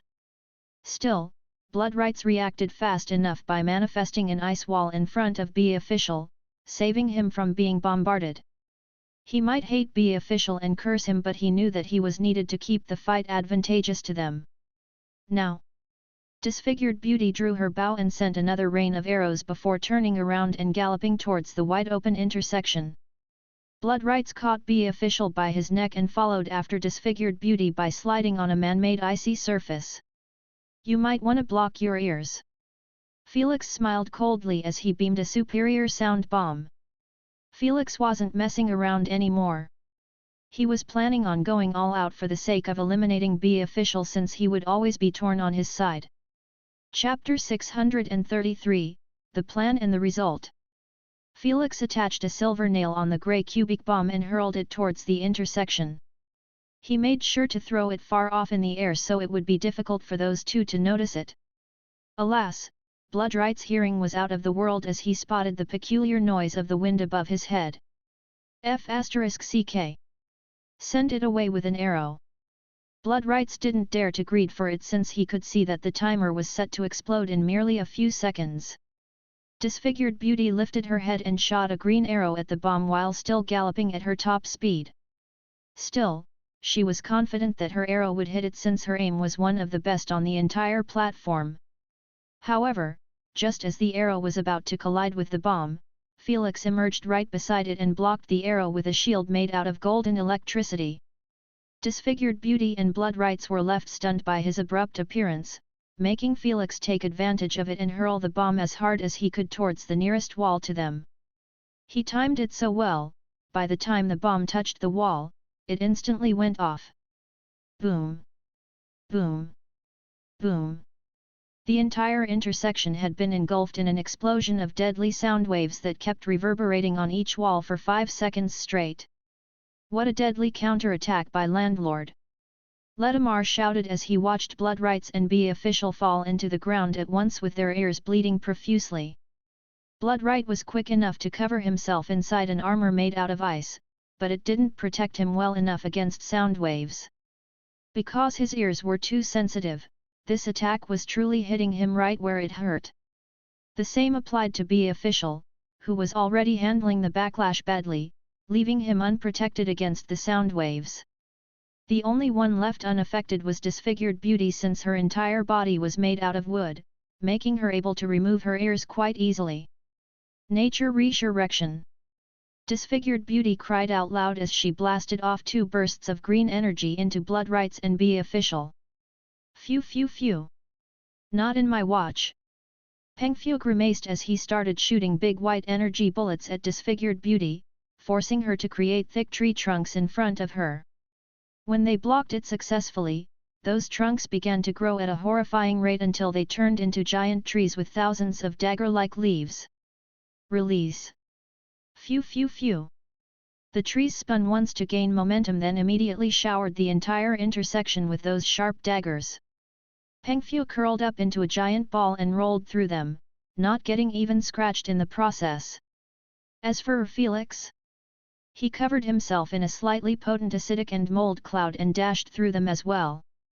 The leaves kept getting melted the instant they enter the cloud, providing him with great protection for a little cost of energy. F***ck, I can't hear anything. Abruptly, Bloodrights opened his eyes and lifted himself up while massaging his ears gently. It could be seen that the wound had been already closed in both ears due to his abnormal physical rejuvenation plus disfigured beauty's healing ability. Boom! Because he didn't hear sh**t, he ended up getting smashed by Pengfu that came out of nowhere. Disfigured beauty couldn't even warn him, since Felix had engaged with her in close battle. F***ing poison user. Disfigured beauty's expression kept turning nasty after being forced to retreat continuously due to Felix's potent acid and mold inducement. One of the best counters to nature/plant elementalists. Whoosh! Whoosh! Vines continued to strike down on Felix, hoping to either hurt him or at least capture him to give disfigured beauty some distance to attack from afar. Alas, Felix kept slicing them up like butter by using 2 dark green daggers. He gave up on the cloud for those daggers to increase the potency of the inducement combo, making him have an easier time negating all of her attacks. Naturally, he kept attacking her with poison bullets whenever he noticed an opportunity, forcing her to seal her mouth and nose. What am I watching? A two-player partnership is dominating a three-men alliance. Excited, Ledamar exclaimed with widened eyes, not wanting to close them lest he missed something. He kept jumping between Felix vs Disfigured Beauty to Pengfu vs Blood Rights. Only B official was left far behind as Felix and Pengfu kept pressuring those two to keep retreating. Felix suddenly glanced behind him after seeing that the distance was perfect. Now! He sent a signal to Pengfu while covering himself in millions of electrical charges. Then, he shouted out loud, "Lightning call!" Thunderous clouds emerged out of nowhere high above the maze, making it easily noticeable by other players. What's going on there? Rumble rumble! Before the players could react, tens of thick lightning bolts began raining down in that area, making some of them gulp nervously. Even Wowf acted slightly scared as he looked at it. However, Nero soon headbutted him and scolded, "It looks only scary, its danger poses nothing to any player in the game since they can easily erect shields before the lightning strikes." As he mentioned, both Blood Rights and Disfigured Beauty were currently doing all right within enforced shields made out of either ice or wood while under the lightning bombardment. "Save me! I can't hold it for long." However, both of them had an ugly expression after hearing the distressed voice of B official. They immediately realized that Felix and Pengfu had pushed them far from the intersection and created this lightning show for a single opportunity to kill off B official. "What do we do?" Blood Rights asked with an agitated voice, not knowing if he should rush through the lightning storm to save B official or give up on him. "Leave him." Disfigured Beauty sighed, "If we went out now, Landlord can easily hold both of us at once under the rain of his lightning storm."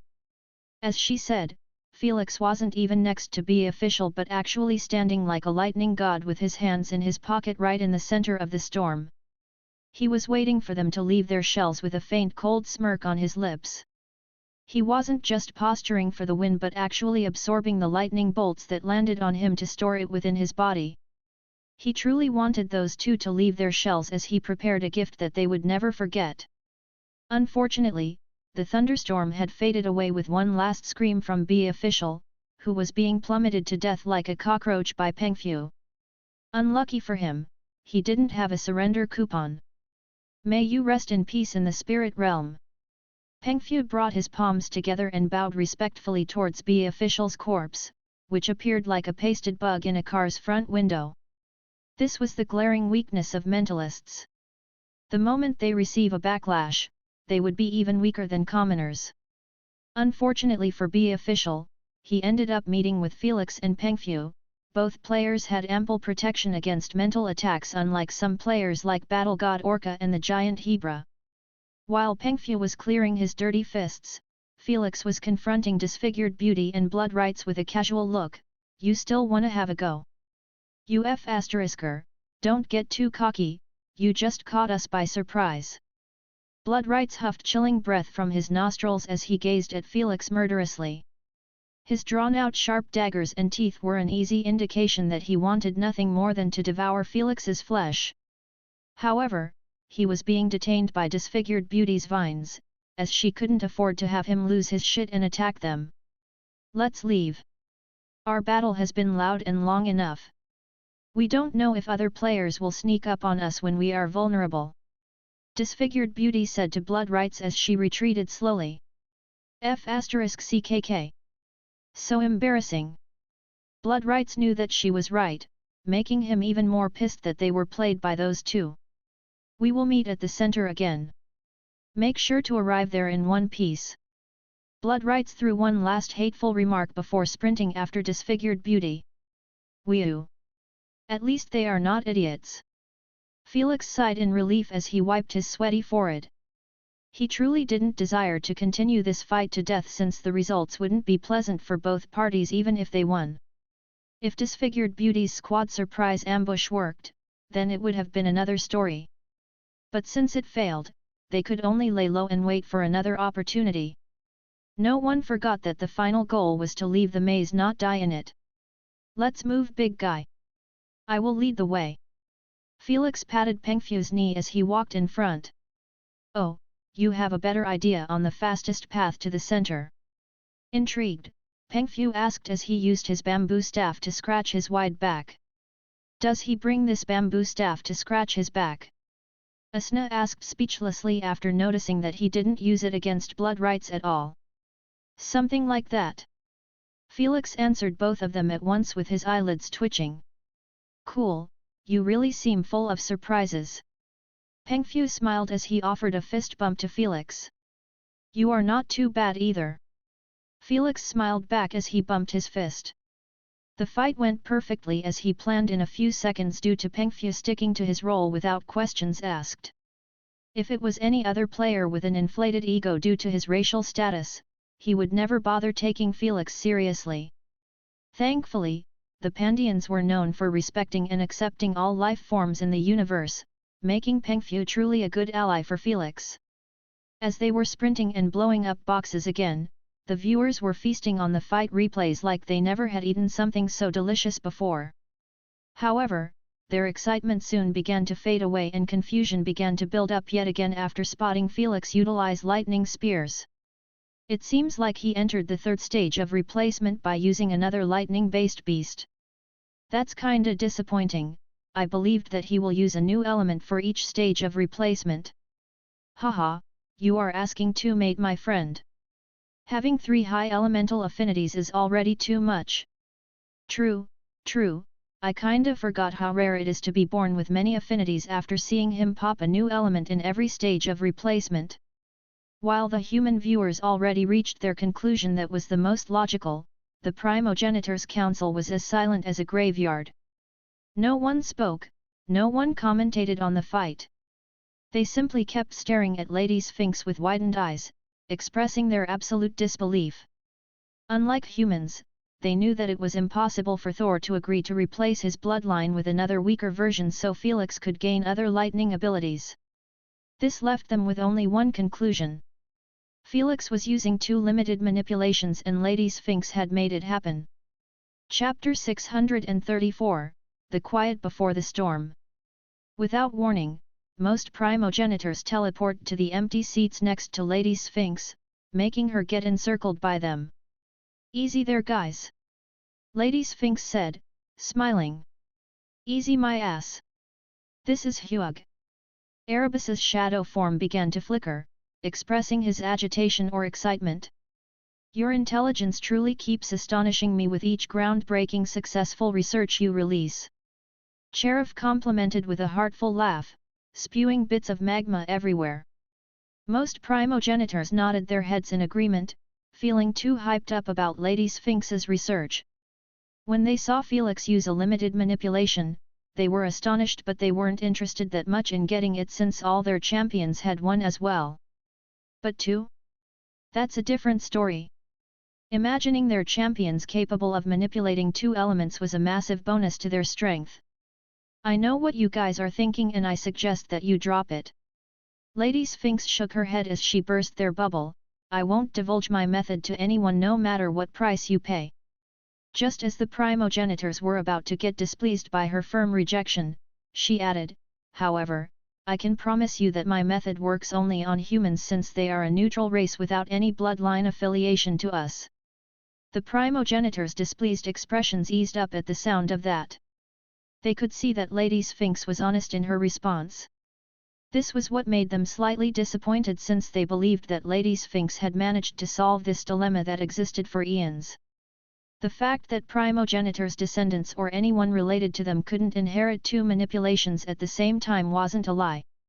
Since she claimed that her method could be used only on humans due to their neutrality, it made total sense in their minds. So this human was her experiment all along with Hormungandr and Thor. Mananangel pondered as he listened from afar, but why didn't she give him limited sand manipulation as well? I believe the kid has shown that he has a high affinity to it. Mananangel wasn't the only one who spotted this peculiar hole in her explanation. Do you think that there is some requirement? Wendigo suggested telepathically. Or maybe Hormungandr and Thor have approached Lady Sphinx with their student first and were the ones to propose the feasibility of a human having too limited manipulations. Saurus shared his point of view. Yes, that's highly likely what happened. Manananggal nodded his head slightly as he added, this also explains why the kid obtained poison and lightning manipulations before sand manipulation. Those are all just a bunch of speculation. With Lady Sphinx's weird antics, anything could be possible. Wendigo said as he eyed Lady Sphinx fending off other primogenitors' questions smoothly with a charming smile. In a few minutes, the primogenitors returned to their seats somewhat satisfied with her answers. Sure, she seemed hell-bent on not making her research paper public, but this was also a good thing for them since she would be the only one knowing the method. This meant, only her champions would possess multiple manipulations. Knowing that they had to be humans had put their minds at ease. That's because no matter how many elemental manipulations a human could own, his physical body would remain limited. The strength that Felix was demonstrating was already on the verge of reaching that limit. When he hit it, he would never be able to climb past the diamond rank. They weren't interested in nurturing champions with such an embarrassing limitation. We are in the clear for now. Thor sighed in relief mentally after seeing them refocus on the games. Indeed, no one seemed to have thought about Felix owning perfect manipulations. Hormungandr agreed. Hiding this fact was a priority for all of them if they wanted to keep helping Felix grow secretly. The instant this news gets out, the Darkin faction members would be the first to personally move out and hunt him down since they would know that both Thor and Hormungandr were powerless. It would be extremely difficult for Lady Sphinx to protect him from those 3+ other interested primogenitors. In a sense, it was good that Felix had chosen to give up on another manipulation for Void Element to hatch Nimmo. This would help him lay low for a while until the primogenitors lose interest in this matter. The game has been going for 1 hour now and most players are about to reach the center. Ledamar reminded the viewers of the current state of the game with a bored expression. He was acting this way since there weren't any battles happening for a long time now. That's because most of the players had already allied with one or two, making it riskier for them to engage in battles. They knew that no one would benefit from their fight except other players since they would be wasting their energy, bombs, and might even get heavily injured. This situation happened to Felix and Pengfu as well in the past half an hour. Every time they spot two players entering their sensory zone, they peacefully head in different directions or wait until one party left before following them. If a single player entered, they didn't hesitate to give him the scare of his life by chasing after him. Still, they didn't remain passive throughout this period and focused mostly on bolstering their inventory with new bombs. The way they split the loot was by each getting half of it if it was even. If there was an additional bomb or something, they play rock, paper, scissors for it. Are we close? Pengfu inquired as he looked at Felix's serious expression in front of a three-way intersection. I believe so. Thoughtful, Felix replied while tapping his finger on his chin. This intersection was the last thing that Asna had memorized in that short duration. This meant that Felix needed to think carefully about choosing a path, lest they end up getting sent back a couple of kilometers. I just need to stick to the general direction since most players will do the same.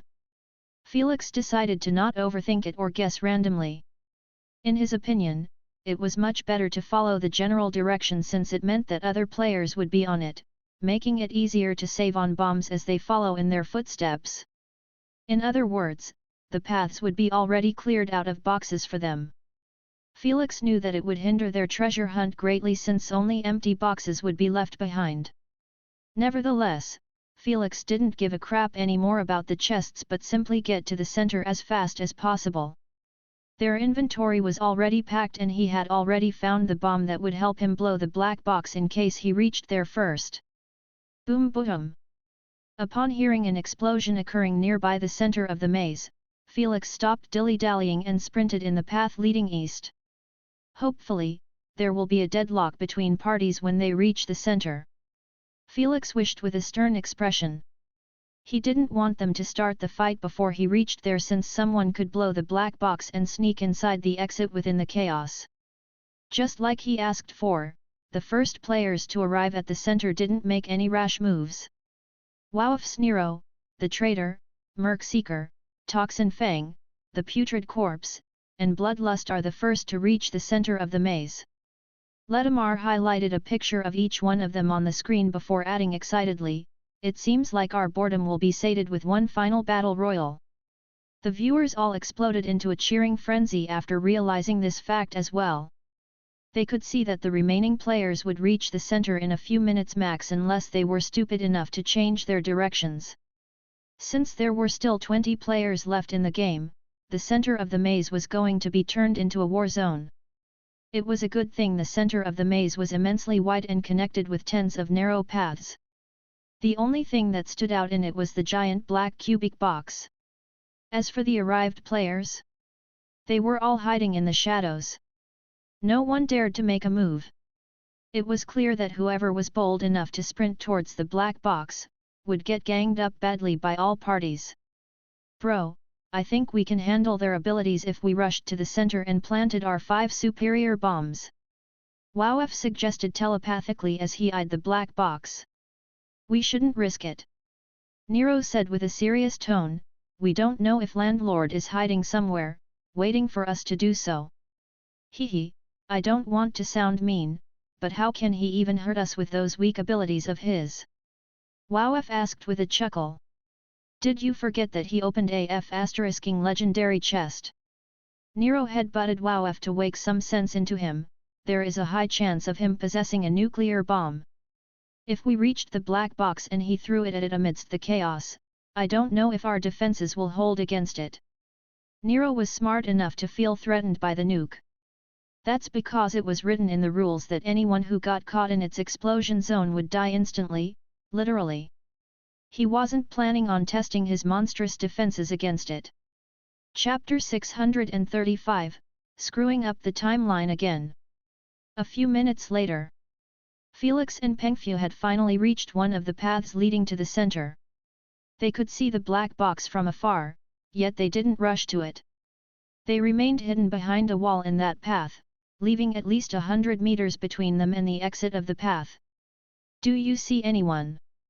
Felix asked as he zoomed with his quantum vision until everything appeared like it was only a few meters away from him. "No, you." Pengfu replied with shimmering white eyes, using his own sensory ability. "Nothing, it seems like either everyone is hiding or they are not in our angle," Felix informed as he pulled a silver nail with a wire and told Pengfu, "Be right back." Then, he climbed the wall like a spider by releasing electromagnetic charges from his fingers. After he reached the peak, he placed the silver nail and crawled in the other direction. Smart, he must be preparing an exit strategy, Pengfu thought as he watched Felix disappear from his sight. In a few minutes, Felix had returned on foot and asked as he hid next to Pengfu, "Anything?" "No. It's going to be hectic soon." Felix glanced at Pengfu as he thought, "Our alliance will be concluded the moment the box gets blown away, so I need to watch out from him stabbing me in the back." Although Felix and Pengfu had hit it off quite well as allies due to their matching personalities, it didn't mean that they would become friends and go eat kebab together. In Supremacy games, betrayal was so common, the viewers stopped getting surprised when it happened. Hell, there were even bets on who would betray who. Thus, if given the right opportunity and Pengfu was the one blocking him from entering the exit, Felix wouldn't hesitate to go all out on him. "I already prepared for the worst-case scenario," Felix thought as he glanced at the hidden silver nail at the peak of the wall. Pengfu and the viewers believed that it was for his escape, but Felix had other intentions for it. Phew! Boom! Felix's thought process was halted immediately after hearing an explosion in the sky. When he lifted his head, he was startled at the sight of golden glimmering notification. "Congratulations to Battle God Orca for opening a legendary chest." "You got to be shitting me." Felix's expression turned instantly gloomy at the news of someone else possibly owning a nuke. This threw his entire planning process down the gutter since having another nuke was a scary variable. The fact that its explosive range could reach up to hundreds of meters meant that no one would be safe standing in the center of the maze if it went off.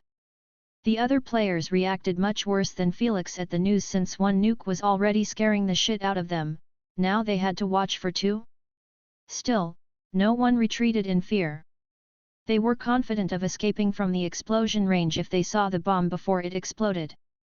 Since they knew that it had a unique appearance and size, it wasn't that difficult to spot it. The battle god Orca from the orc race have truly lucked out. Ledamar commentated as he zoomed on a shimmering golden octahedron one. This was the appearance of the nuke. Now, both Landlord and battle god Orca could change the trajectory of the battle with a single explosion. Ledamar and the viewers had already seen what Felix had found in the legendary chest by playing a slow replay. They saw that he obtained the same golden octahedron, a big pouch, and a folded scroll. This is getting intense even though no one is fighting. How do you think the battle is going to turn? If Felix is still hiding other abilities in his pocket, then maybe he can create another miracle. Indeed, with his intelligence and unique set of abilities, he will most definitely use the nuke efficiently, unlike that idiot orc. The Maganda chief, Zazia Everglow, Gabrielle Lotus, and the rest of the Anti-Royalty Alliance could be seen discussing the ongoing deadlock from their meeting room. Meanwhile, Princess Bird was watching alone inside her room in the palace. She wasn't allowed to watch with them since they started talking more often about the silent war between them and the royal family. Should we contact him after the game? My elder is getting a bit antsy about meeting him. Gabrielle mentioned with a frustrated look. We understand that the elder is desperate for a way to increase his lifespan, but that doesn't mean we should annoy the organization and little Felix about it. Chief rejected firmly. The leader already told us that he wouldn't be available for a year due to a sudden breakthrough in his research. Since Felix is their main subject, he should be busy as well. Probably, that's one of the main reasons why he graduated. Zazia suggested, they called him over so they can try their newest experiment. If your guess is correct, maybe that weird transmutation ability is the result. Gabrielle guessed. Zazia shook her head and replied, I doubt it. That ability sure is rare, but most gifted elementalists can achieve sub-transmutation to complete transmutation as well. This was the reason why most viewers were shocked by Felix's ability but not completely blown away. After all, it was common to see transmutation to fire, wind, water, etc. in diamond rank games. The reason why viewers were shocked at first was because it was rare to see a transmutation ability in platinum games and below. Since they weren't adjusted to seeing humans in such a high rank, they tend to forget that it was possible for them to inherit all kinds of abilities from bloodlines. I believe it's something big, something that hadn't been done before. Chief's eyes glimmered as he eyed Felix's serious expression. The others glanced at the chief in puzzlement, but they didn't ask him since he was clearly just guessing. Meanwhile, in one of the balconies of the royal palace in the Mariana Empire, the infamous twin Prince Balin and Princess Alma were drinking wine gracefully as they watched the stream of the game as well. The inactivity of the players allowed them to discuss political matters related to the Anti-Royalty Alliance. It seems like Father is preparing for a radical move against those ungrateful lowlifes. Alma curled her thin glossy lips in disgust. I heard. Prince Balin replied calmly. What do you think? Alma inquired. I support his approach. Thoughtful, Prince Balin looked at the glass of wine in his hand and started shaking it gently. He knew that his father was planning on taking it slow to prepare the strongest bloodliners and soldiers for the war. This should have taken at least 10 years or even more before he decided to make a move against the hidden Anti-Royalty Alliance. However, things changed since the moment Felix had been exposed and the emergence of the Phantom Organization. The Anti-Royalty Alliance had made the first move by allying with the organization. Seeing the results of their experiment work wonders on Felix in the games, the royal family knew that they had screwed up big time by not trying harder to ally with them. What's worse, Prince Balin had seen the leaked information of the mythical bloodliner belonging to the Anti-Royalty Alliance. Clearly, he wasn't as monstrous as Felix, but he was much stronger than legendary 6th stage bloodliners while he was still in the 5th stage of replacement.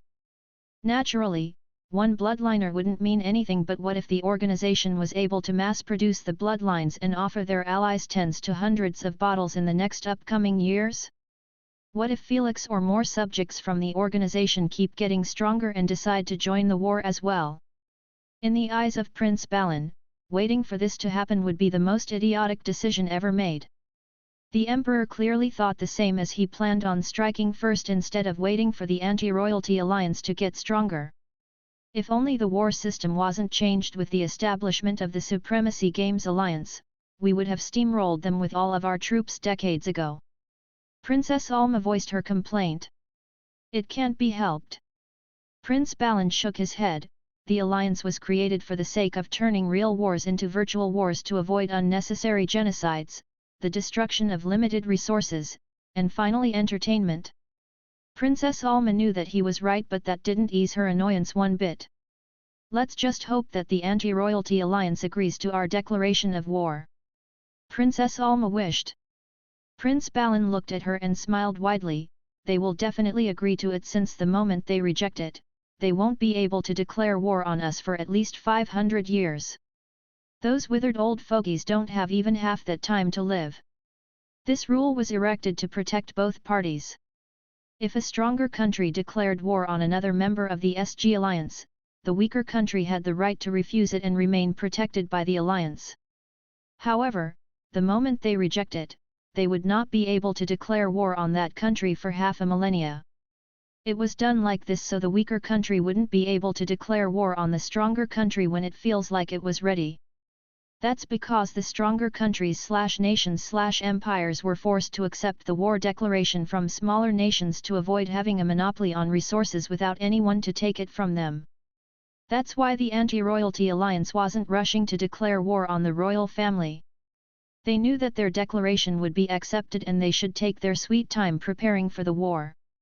Unfortunately for them, the timeline had been f***ed thoroughly by Felix after he introduced the Phantom Organization, forcing the royal family's hand to give up on their main plan.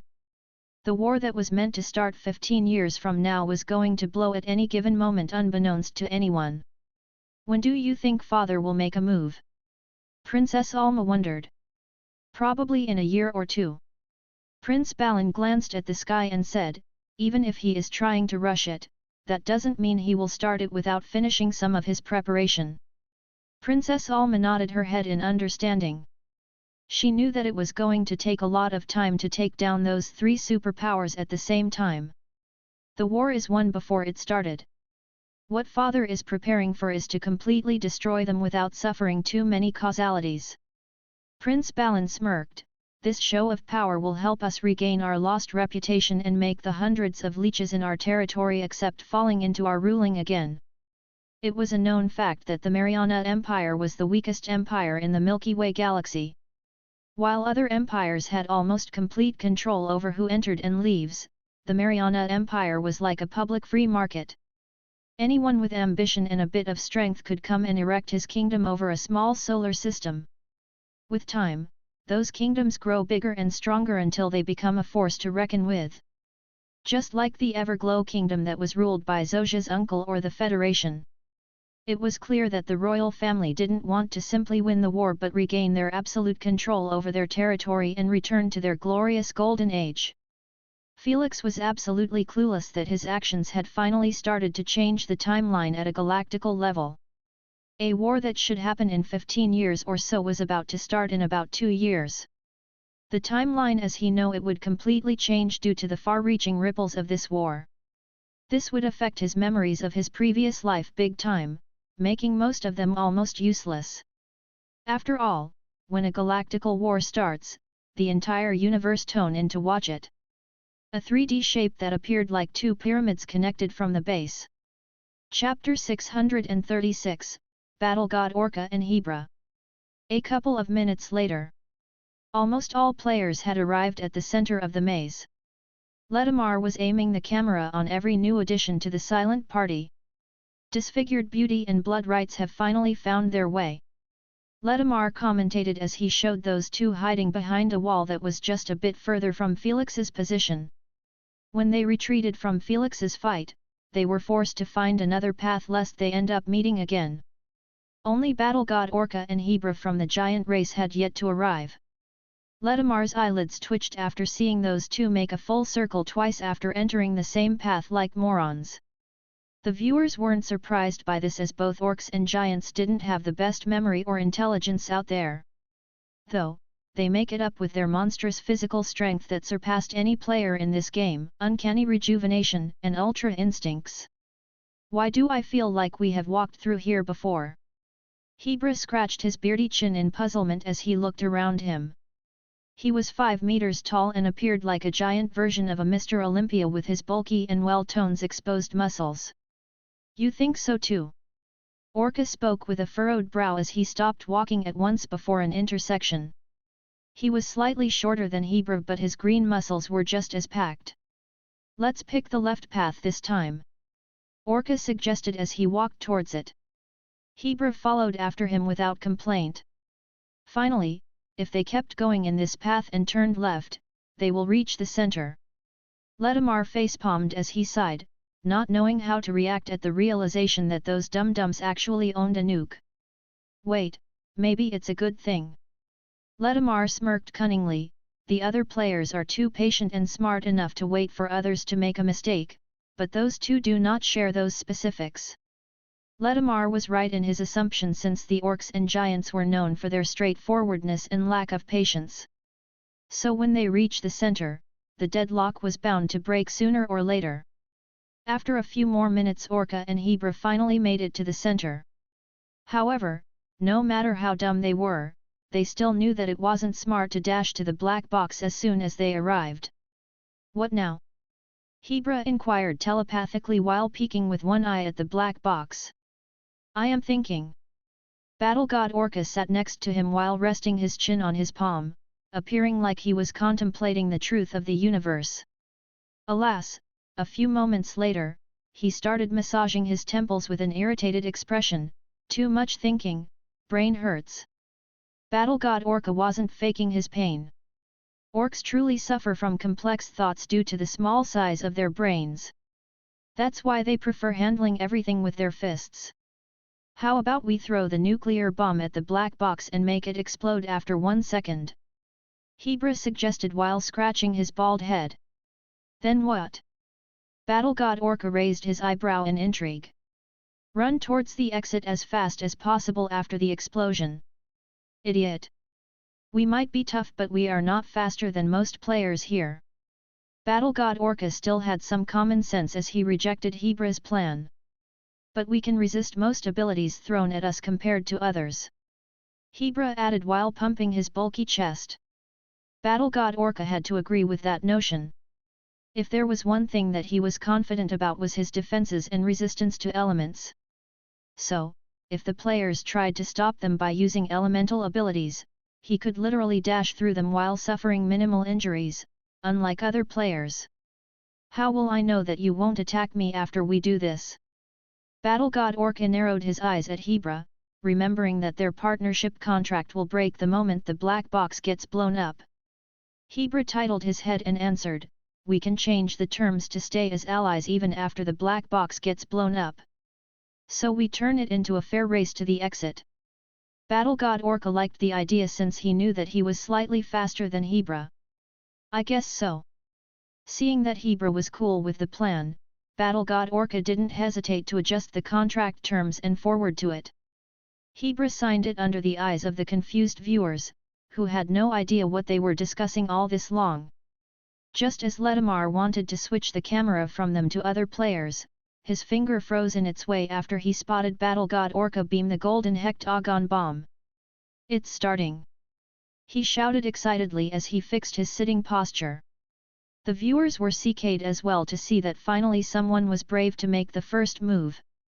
The camera zoomed on Battle God Orca as he tightened his giant hand on the bomb while affixing his eyes on the black box.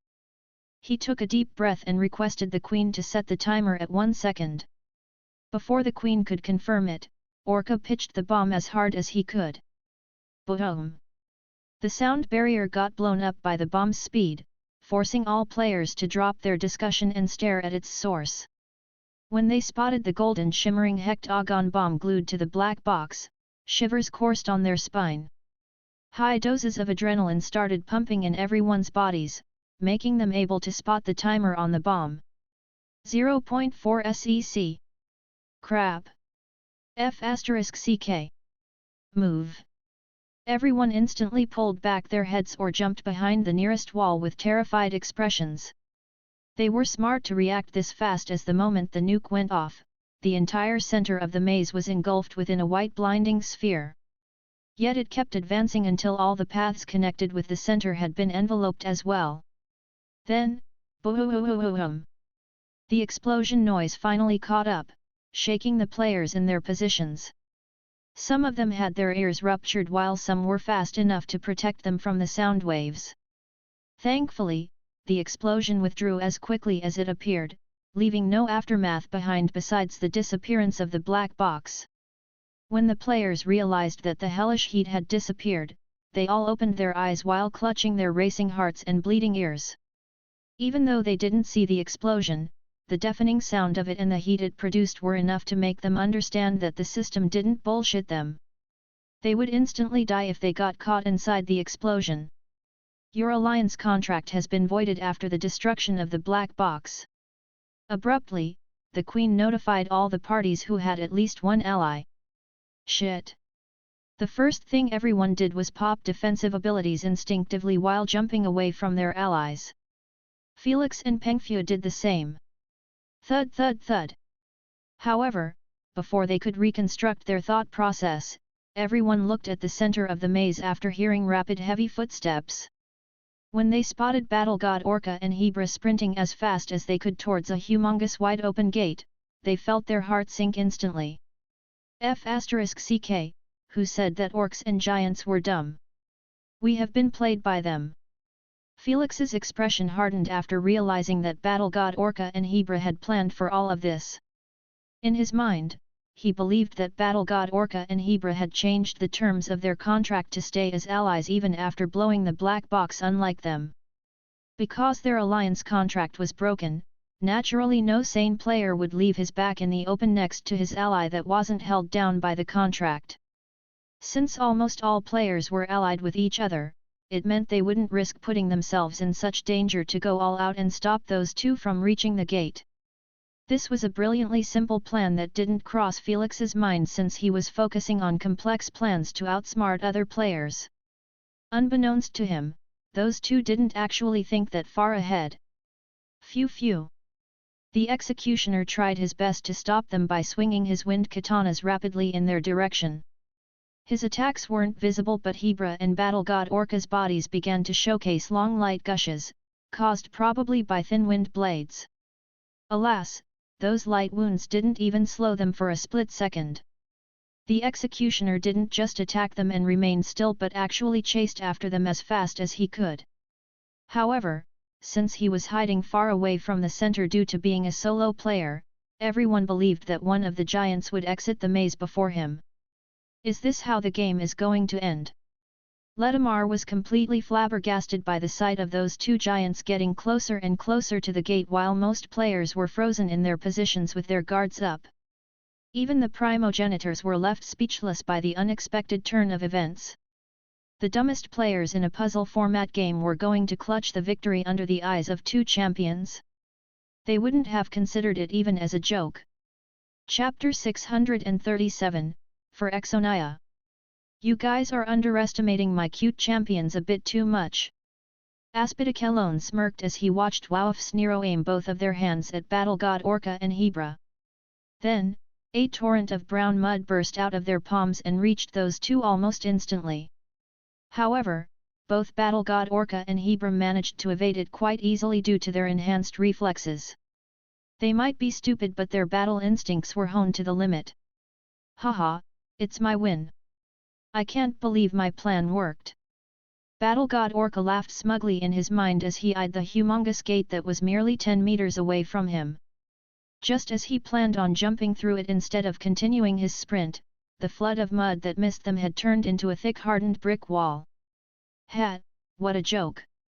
Battle God Orca snickered as he tightened his shoulder while charging towards it, planning to smash right through it. When the viewers saw this, they knew that the game was over. A wall like that could never block those two giants. Felix wanted to do something desperately, but Pengfu was blocking his path. If he used his supersonic speed and dashed towards him, Pengfu might misunderstand him and strike back. If Pengfu wanted to do something, he needed to turn around. He would never show his back to Felix without a contract. The situation was similar to all players, making them stand still and watch Battle God Orca charging at the wall like a bulldozer. Now! Wowf smiled cutely as he snapped his finger. No one paid attention to his signal as their eyes were attracted to two shining superior bombs emerging from within the mud wall. The moment Battle God Orca and Hebra saw them, they could only stare at them with stunned expressions. Boom boom! Both bombs went off at the exact same time just when Battle God Orca and Hebra were about to smash into the wall. Whoosh whoosh!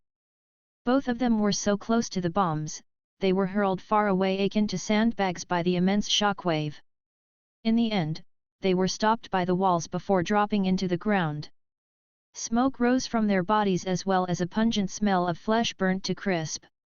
They were still alive but unconscious.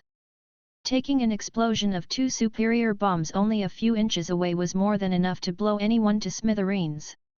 That's why Executioner got injured pretty badly after ending up being in the explosion zone as well. Thankfully, he was further than those two, allowing him a split second to react and protect himself with a windshield. Still, he was thrown back to the wall too.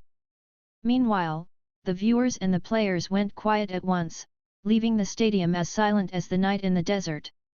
Almost everyone was shocked speechless, not knowing how to comprehend this surprising turn of events.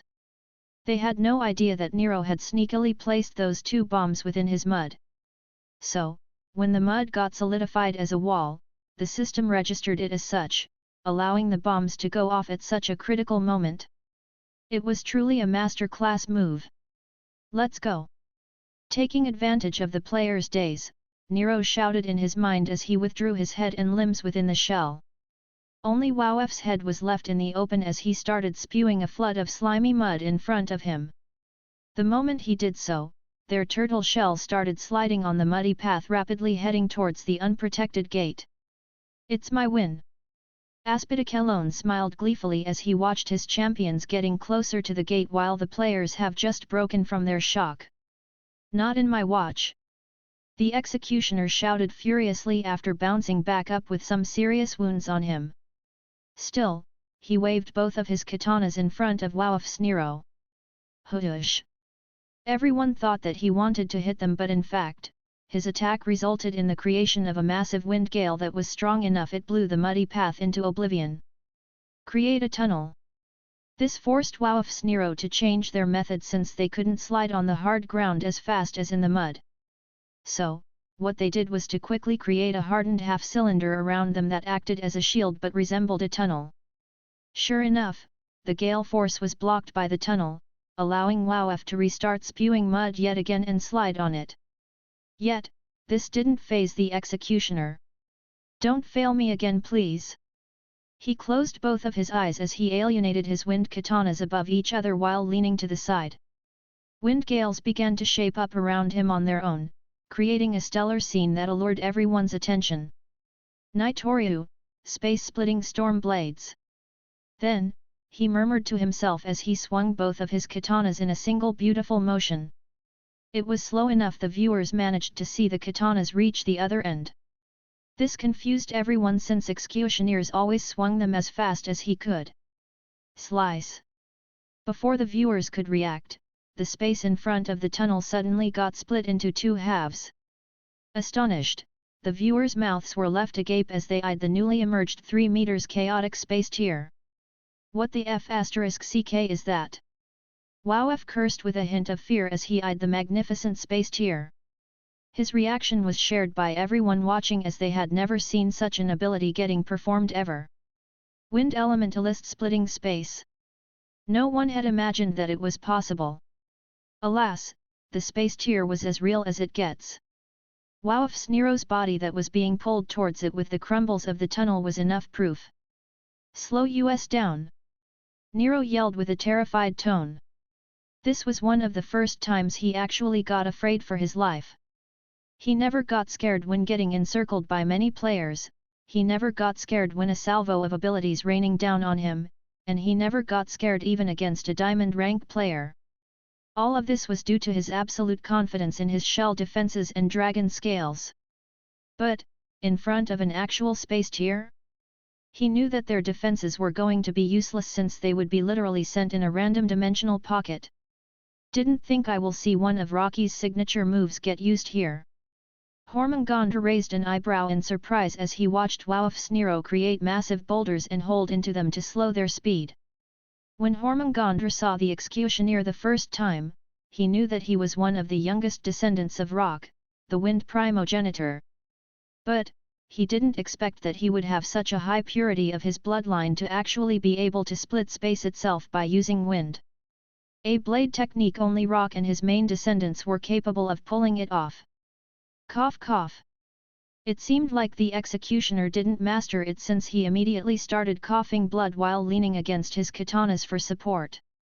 His eyelids were drooped, appearing like he would fall unconscious at any moment. It sapped almost all of my remaining energy. The executioner smiled faintly as he looked with his cloudy eyes at his space tier. He knew that he was done for and he should just give up right now. He already did the impossible and showed the viewers his race capabilities by splitting space itself by using mere wind. However, as Hokage, I will fall only when it's truly over. The executioner used the last bits of his energy to pull himself up. His knees were shaking and his katanas were left with only their handles as he stopped feeding them his wind energy. Why is he not surrendering? I believe he has a coupon. Ledamar cried out loud as he split the screen, showing both Wowf's Nero's resistance to the space tier and the executioner's bloody appearance as he stood with great difficulty. The viewers shared the same confusion as him. In their eyes, he should hide his presence or surrender at once to avoid getting killed. Heavily wounded, no elemental energy, and far from the gate. Why was he still trying? Why? Why? Why?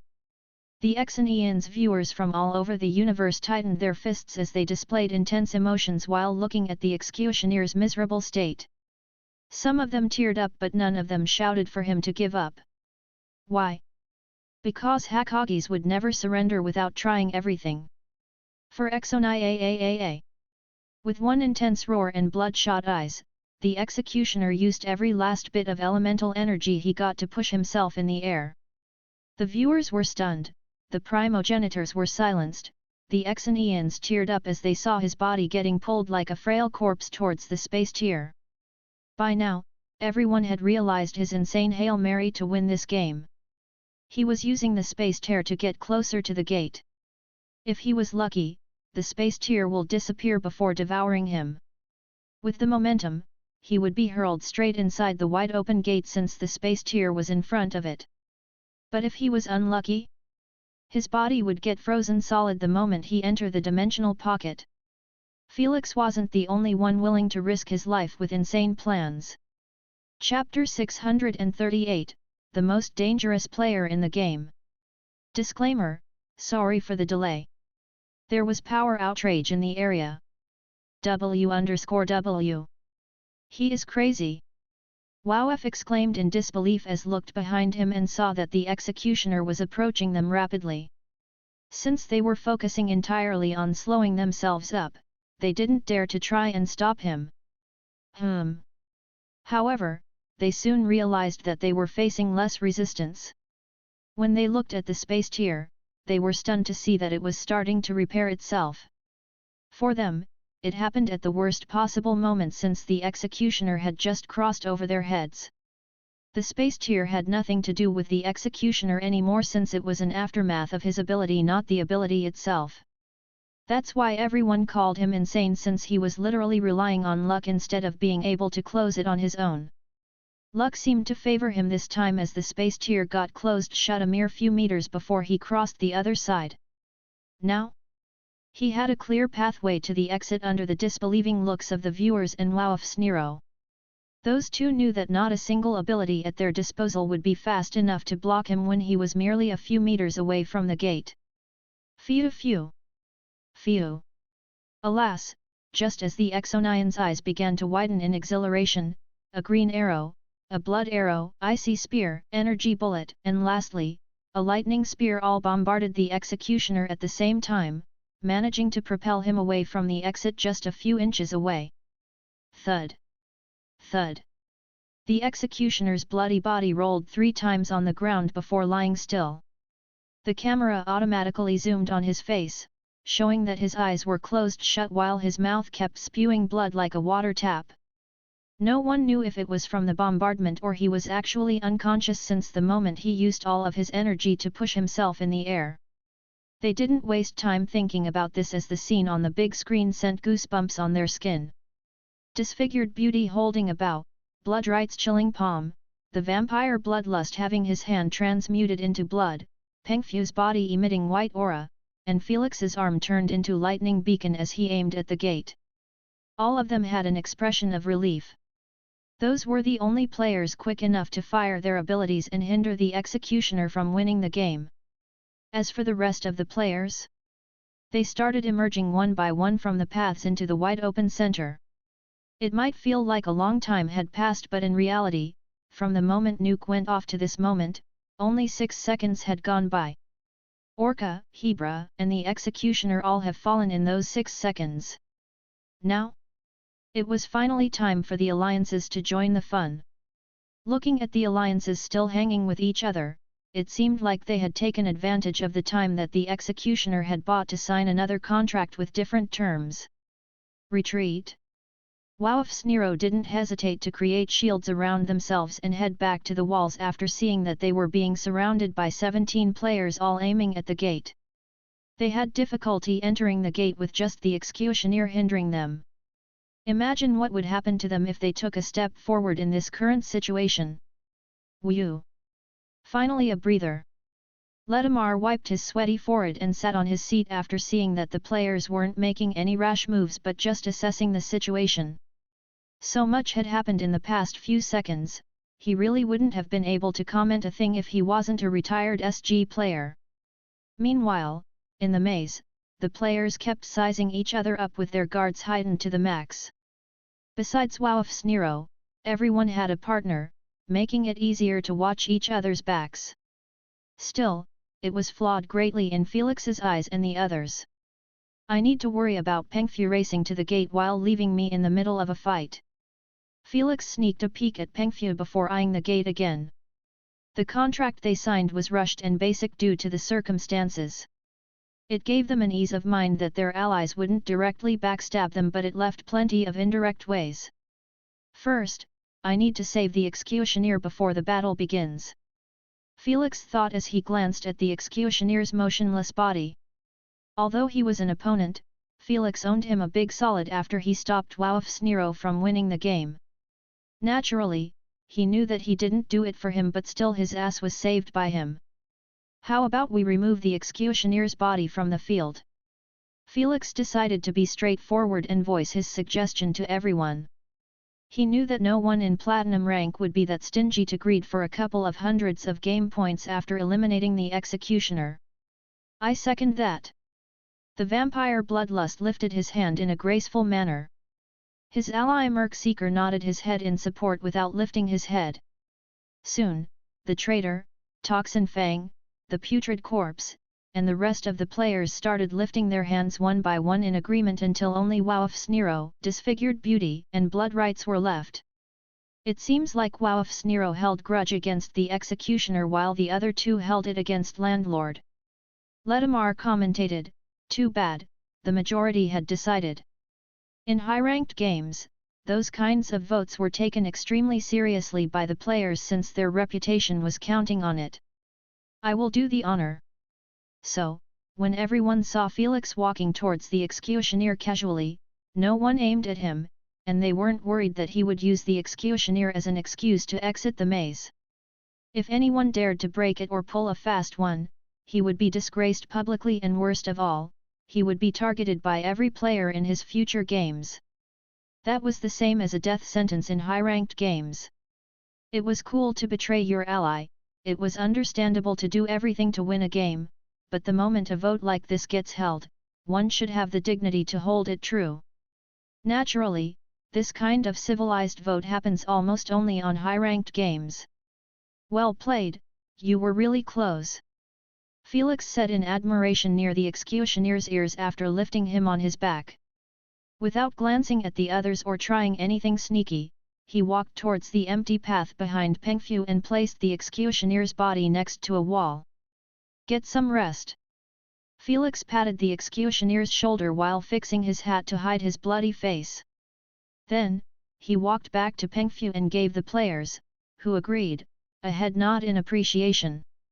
As for Hebra and Orca, no one cared about them since they knew that those meatheads would survive whatever going to land on them even if they were unconscious. How are the players going to fight this?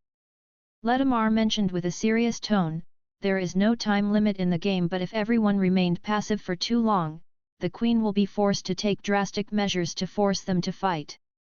It was to be expected that a push would be enforced if things remained stale for too long.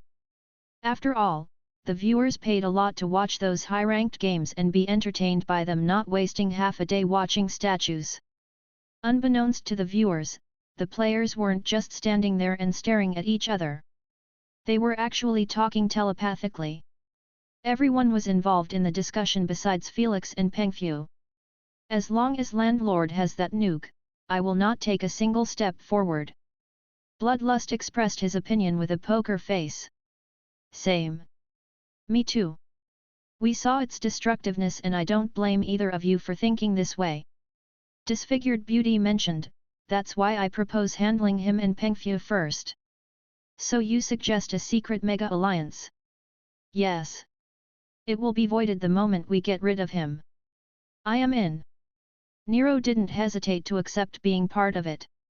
Unlike them, his master had too much to lose in this game and he was going to make sure to either win the game or get rid of Felix at least. Oh. If those two joined, I am in as well. The traitor said. The others began to express their desire to be part of it since they knew that the alliance would work only if everyone joined it. If a single player didn't agree, no one would dare to focus on Felix and Pengfu and leave him to his own devices. After all, the players would be forced to sign a contract that forbade them from exiting the maze before those two get eliminated. Since everyone is in, sign this contract, and let's start brainstorming on ideas to kill him before he blew us up with his nuke. Disfigured Beauty forwarded the contract to everyone as she eyed Felix with her usual kind smile. Felix smiled kindly to her as well while giving her a middle finger, sensing the malice she hid behind that fake smile.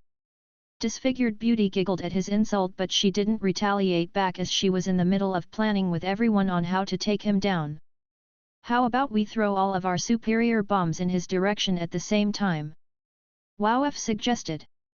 It won't work against his speed as well as Pengfu's control over the neutral energy around us. Bloodrights rejected the thought, knowing that no matter how fast their throw was, Felix could easily dodge it. The others nodded their heads, knowing that Felix could be considered as one of the fastest remaining players in the game after the Executioner and Flame-Bearer were taken out. Only Disfigured Beauty, Bloodrights, and a few more were capable of catching up to him in his supersonic mode.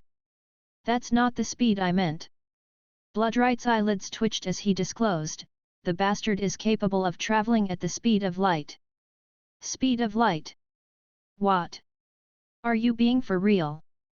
The players all expressed a hint of shock before forcing a poker face again. Yet, still, their minds were in disarray at the sound of Bloodright's insane claim.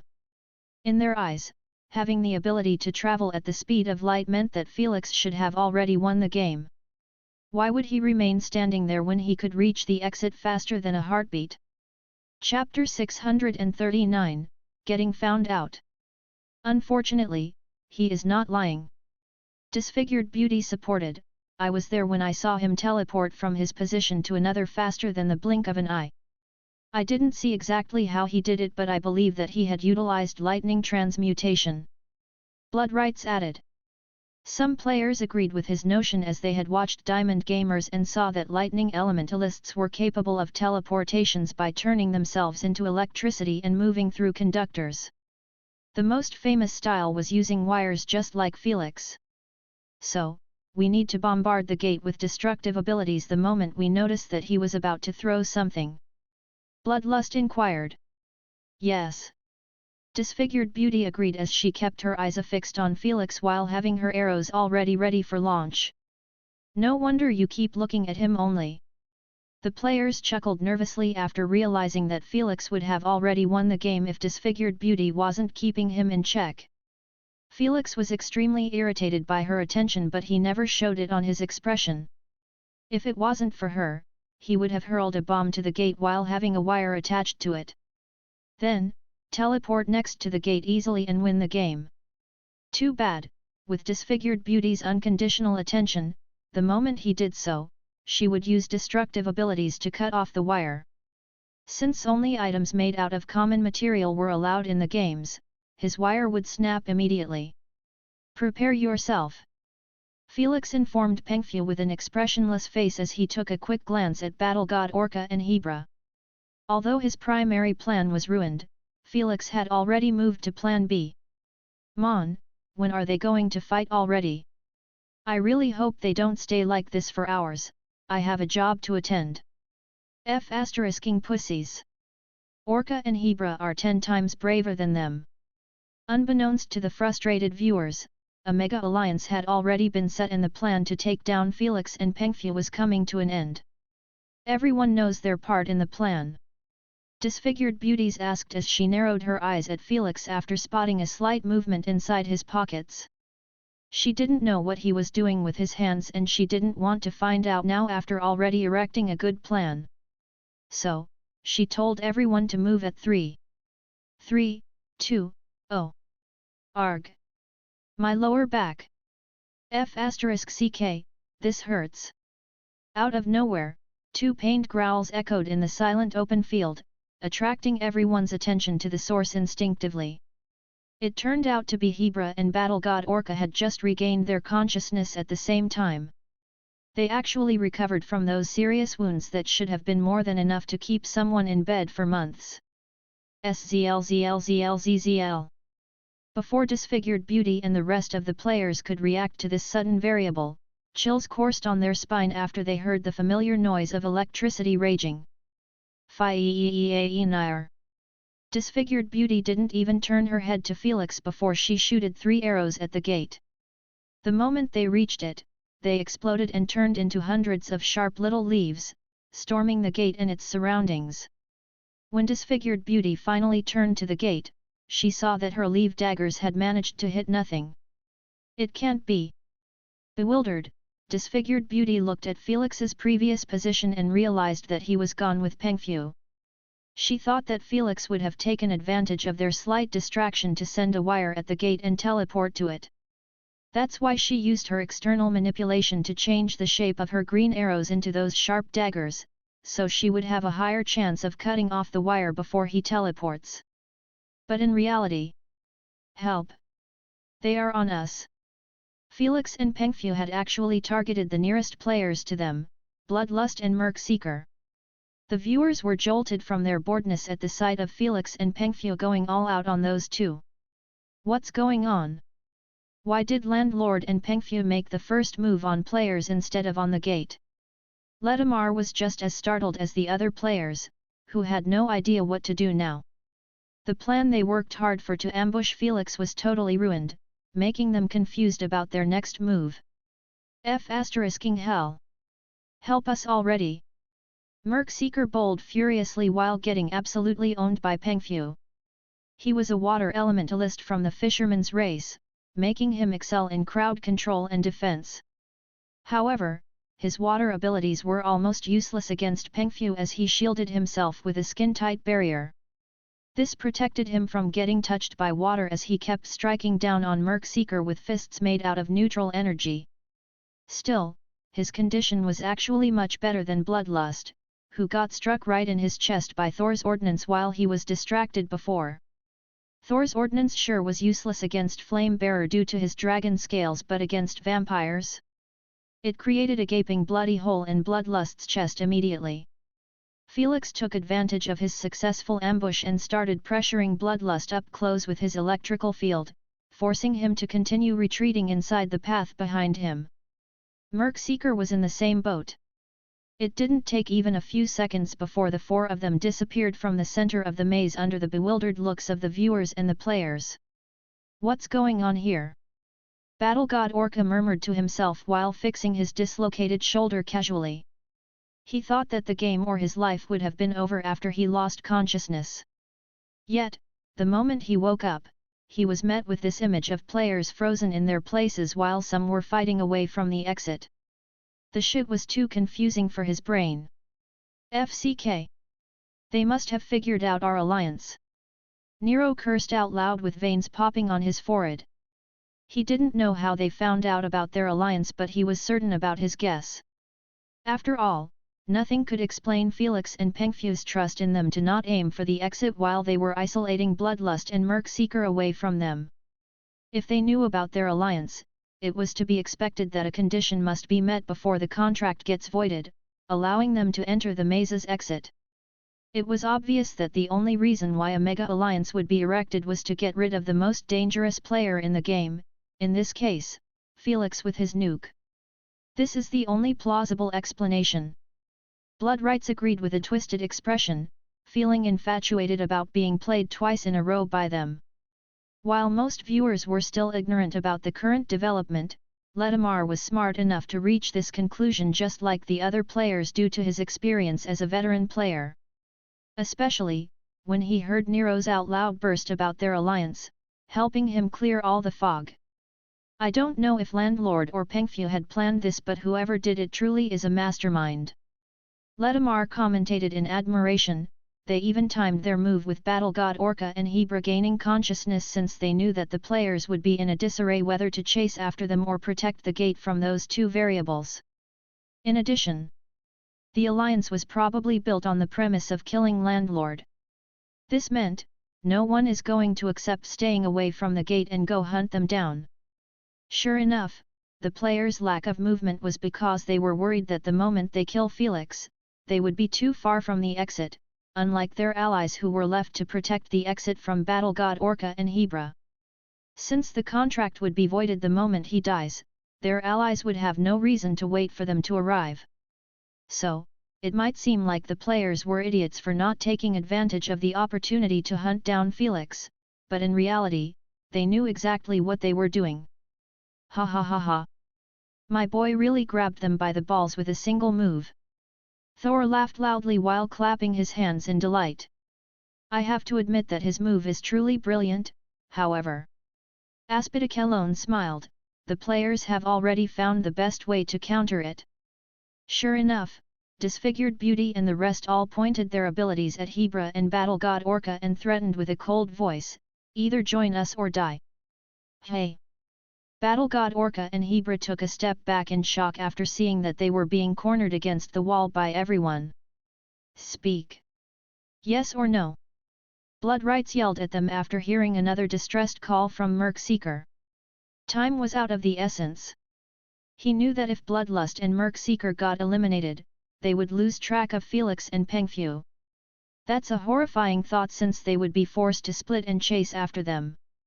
Even if they decided to vote and break the alliance pact, they would be like lamps to be slaughtered by Felix, since he could appear at any given moment with his nuke. That's why they didn't want to fight it out with Battle God Orca and Hebra. With their monstrous defenses, it would take a lot of time to eliminate them. Yes, yes, yes. Hebra was the first to nod his head at their suggestion.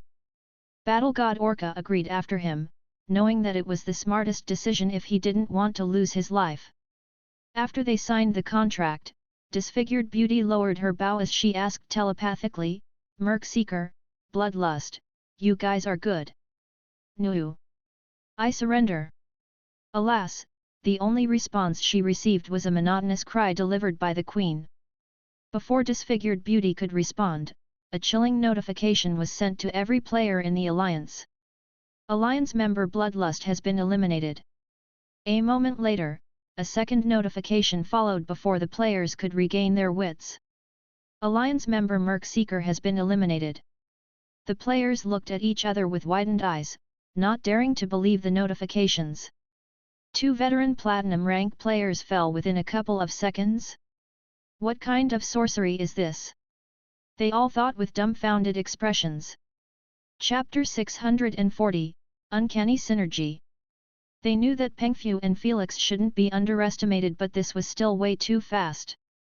Especially, when Bloodlust was known for his sub-immortality with his blood-based abilities and Merc Seeker for his survivability with his water abilities. Alas, the deafening silence in the maze made them understand that their battles were truly over. I can't believe my eyes. In utter disbelief, Ledamar commentated as he watched the aftermath of the battle on the big screen with the viewers. All of them seemed like they had just seen a ghost with their stupefied expressions. Replay F***CKK. I refuse to believe that they did that. Replay. IT.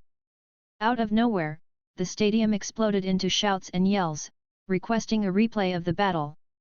They didn't even need to ask. Ledamar swiftly replayed the final scene of the battle. On the screen, Felix and Pengfu could be seen chasing after Bloodlust and Merc Seeker while assaulting them with ranged abilities. Those abilities only caused some inconvenience to Bloodlust and Merc Seeker due to them focusing heavily on protecting themselves. In their eyes, they just needed to stall for some time until their allies arrive and gang up on Felix and Pengfu. Unfortunately, Felix and Pengfu knew that with each second wasted, their situation would get grimmer. Hence, they decided to go all out on those two. That's when the viewers were left speechless as Felix had turned himself into a 10 meters giant while Pengfu transformed into his spherical fluffy form. Then, under everyone's disbelieving looks, Felix lifted Pengfu in one hand and pitched him as hard as he could towards Bloodlust and Merc Seeker. When those two heard the weird noise behind them and took a peek, their brains got short-circuited at the horrifying image of a 3 meters giant ball, flying at them akin to a missile. Boredom. Alas, that momentary stiffness was enough for Bloodlust to get completely blown into smithereens after getting directly smashed by Pengfu. Neither he nor his shields did slow Pengfu's speed by a little. This resulted in Pengfu bouncing off the wall like a tennis ball and coming back at Merc Seeker. After seeing Bloodlust's tragic end, Merc Seeker was too horrified to even try and defend himself against Pengfu.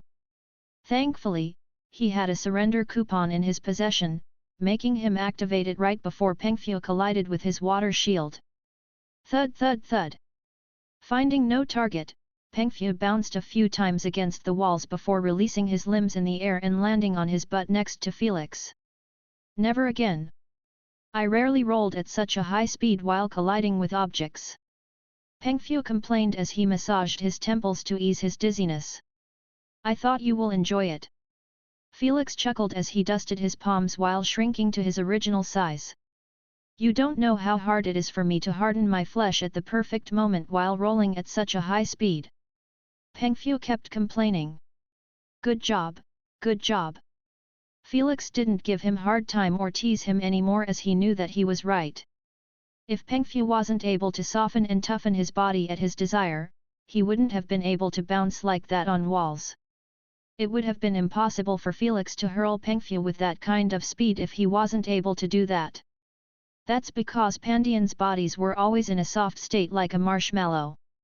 Their weight is reduced significantly while their flexibility gets enhanced remarkably. When they want to harden their bodies, they simply turn on their energy core within them, allowing them to enhance their physical strength and weight to an abnormal level. So, before colliding with a wall, it was a must to turn off their energy core lest they get badly injured due to the force. Those two synergy is truly out of the world. Ledamar's eyelids twitched after figuring out their unorthodox technique. The viewers could only agree with speechless expressions, feeling like they had just seen the weirdest/strongest combo in the platinum rank. It's truly hard to get bored when watching your champion. Siren chuckled while looking at 3 suspects. Using a player as artillery, Kakik, my horizons are truly broadened. Sheriff added with a hearty laugh. Too bad, it seems like the panda isn't planning on doing it again. Wendigo snickered, let's see how long can he rely on his ally. The moment Wendigo said so, the primogenitors were left speechless after seeing that Felix and Pengfu had separated after the replay ended. What the hell? Letamar and the viewers were dumbfounded as well. They just started to believe that Felix and Pengfu would remain as allies until the game ends after that shocking combo. Yet, it was over just like that? Maybe they are still allies and they just decided to split? Ah, never mind, they really did break their alliance. Letamar corrected himself after asking the Queen about their alliance and finding out that it was truly over. This confused most of the viewers since they believed that those two would have higher chances of survival if they remained together against the Mega Alliance. However, the intelligent ones thought differently. I understand that Pengfu wanted to break the alliance since the players were hunting after Felix due to possessing a nuke, but why did Felix agree to it? Queen Allura tilted her head in confusion as she watched the stream with Sage Dalilah in her royal bedroom. Sigh, Queen, you really can't be wasting time like this. You missed one meeting already with the Dwarven Ambassador. SHSHSHS, how can I miss my little junior game? Queen Allura shooed her away, go handle my next meetings, I will join you when it's over. Seeing that Queen Allura was in deep thought, Sage Dalilah's eyelids twitched as she glanced at Felix on the screen. Even when he is not here, he is still a pain in the ass.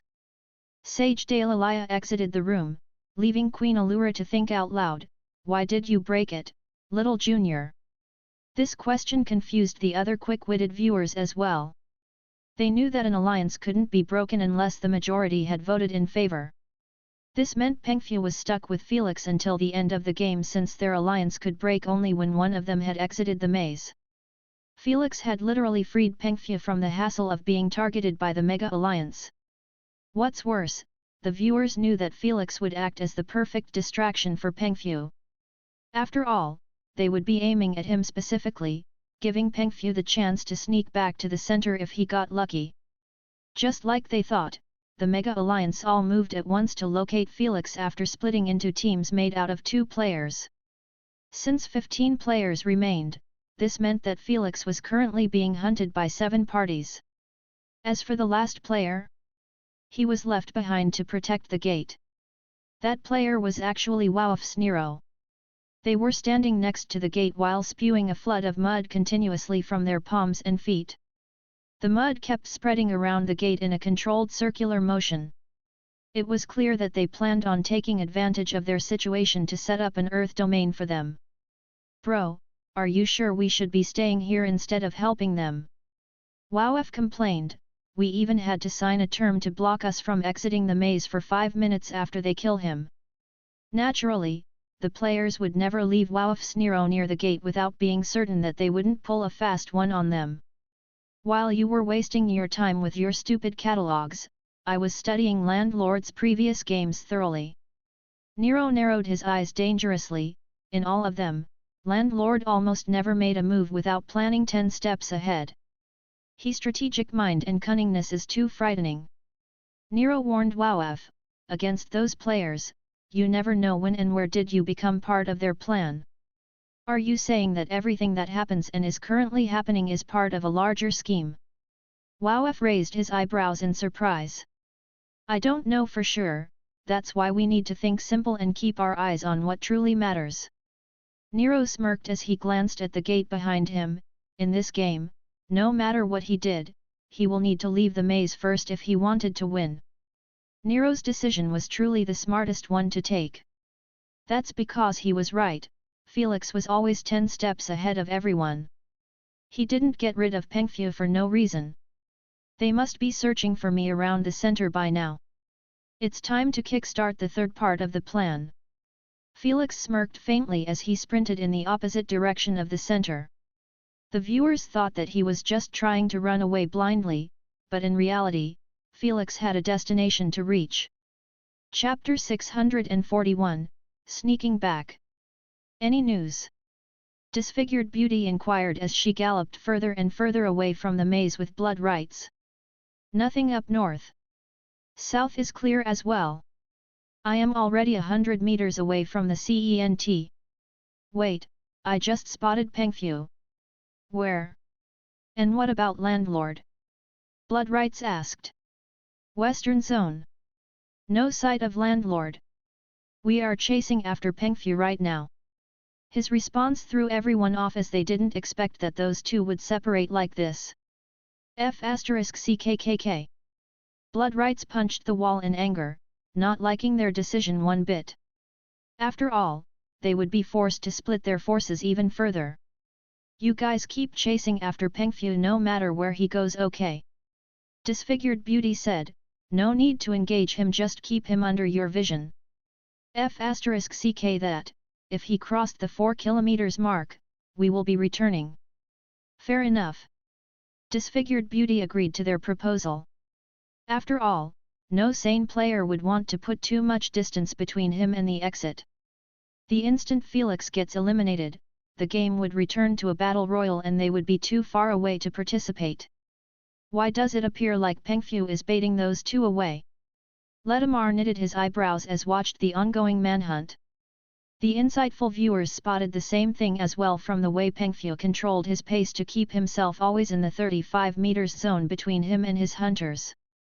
Don't tell me he is planning on fighting them alone. Ledamar's eyes widened at such an exciting thought. He knew that Pengfu possessed the capabilities to do it. He didn't know if he would win or not, but it was still a viable plan. After all, if he eliminated his hunters, this meant he would be like a ghost to the rest of the players, hunting Felix. I can't wait to see it happen, but for now, let's check what that troublemaker is up to. Ledamar glanced at Felix's small screen and noticed that he was actually walking slowly while having his hand on the metallic wall. Yet, what shocked him the most was his location. Felix wasn't too far off from the center. How did he not get found out? He couldn't believe his eyes. When he saw Felix running in the opposite direction, he thought that he was planning on playing hide and seek with the Mega Alliance and taking them one by one whenever the opportunity presented itself. Yet, the daring F***er was still near the center while the players were about to cross 1 kilometer. I refuse to believe that the players didn't meet him. Ledamar replayed the previous scene and placed it on the big screen. Everyone focused this time on Felix, who could be seen sprinting towards an intersection of 3 paths. The viewers believed that he would pick the one heading straight, but Felix actually took the one leading to the east. He kept taking the paths either leading north or east. In a few seconds, he was already a kilometer or so near the first path that he entered with Pengfu when they headed to the center. Here they come. Ledamar and the viewers concentrated on Hebra and Battle God Orca, who were approaching Felix from the front. Soon, they had entered Felix's sensory zone. The moment Felix spotted their giant figures, he knew that it was those two dum-dums. Since he knew that they didn't possess any sensory ability besides their ultra instinct and superb nose, Felix didn't even bother to fake his escape as he planned. He simply stood still with his hand placed on the metallic wall as he calculated their steps. When they reached the 20 meters zone, Felix instantly transmuted himself into electricity and entered the metallic wall. The moment they saw it, most of the viewers facepalmed themselves, feeling a bit stupid that they had completely forgotten that the metallic walls were conductors as well. The rules in the game simply banned going through the walls and boxes, not getting inside of them. After Felix hid within the wall, Hebra and Battle God Orca appeared in the same path with confused expressions. I swear I just smelt landlord's unique scent around here. Orca said with a frown as he sniffed around. Soon, he reached the exact place where Felix hid and said to Hebra, the smell disappeared here. He probably saw us with his sensory ability and hid his scent somehow. Hebra suggested as he walked away, let's move, he must have escaped by now. All right. Battle God Orca knew that Felix was quite quick, so he stopped wasting time on the wall and forwarded the information to the Alliance. Then, he followed after him. 20 seconds later, Felix emerged from the wall with signs of exhaustion written all over his face. Asna, how much is left? About 80% worth. Asna warned, Use it wisely, idiot. It's barely enough if I don't engage in a prolonged fight. Felix nodded his head with a serious expression. He had been using transmutation ability all over the place. But that didn't come at a cheap price. Felix wiped his sweaty forehead and restarted his journey. So that's what happened. Ledamar removed the replay after figuring out the method Felix used to sneak past the players. I got to admit, it truly worked quite well. He praised as he showed that the alliance members had already reached 3 kilometers away from him, believed that he should have arrived there.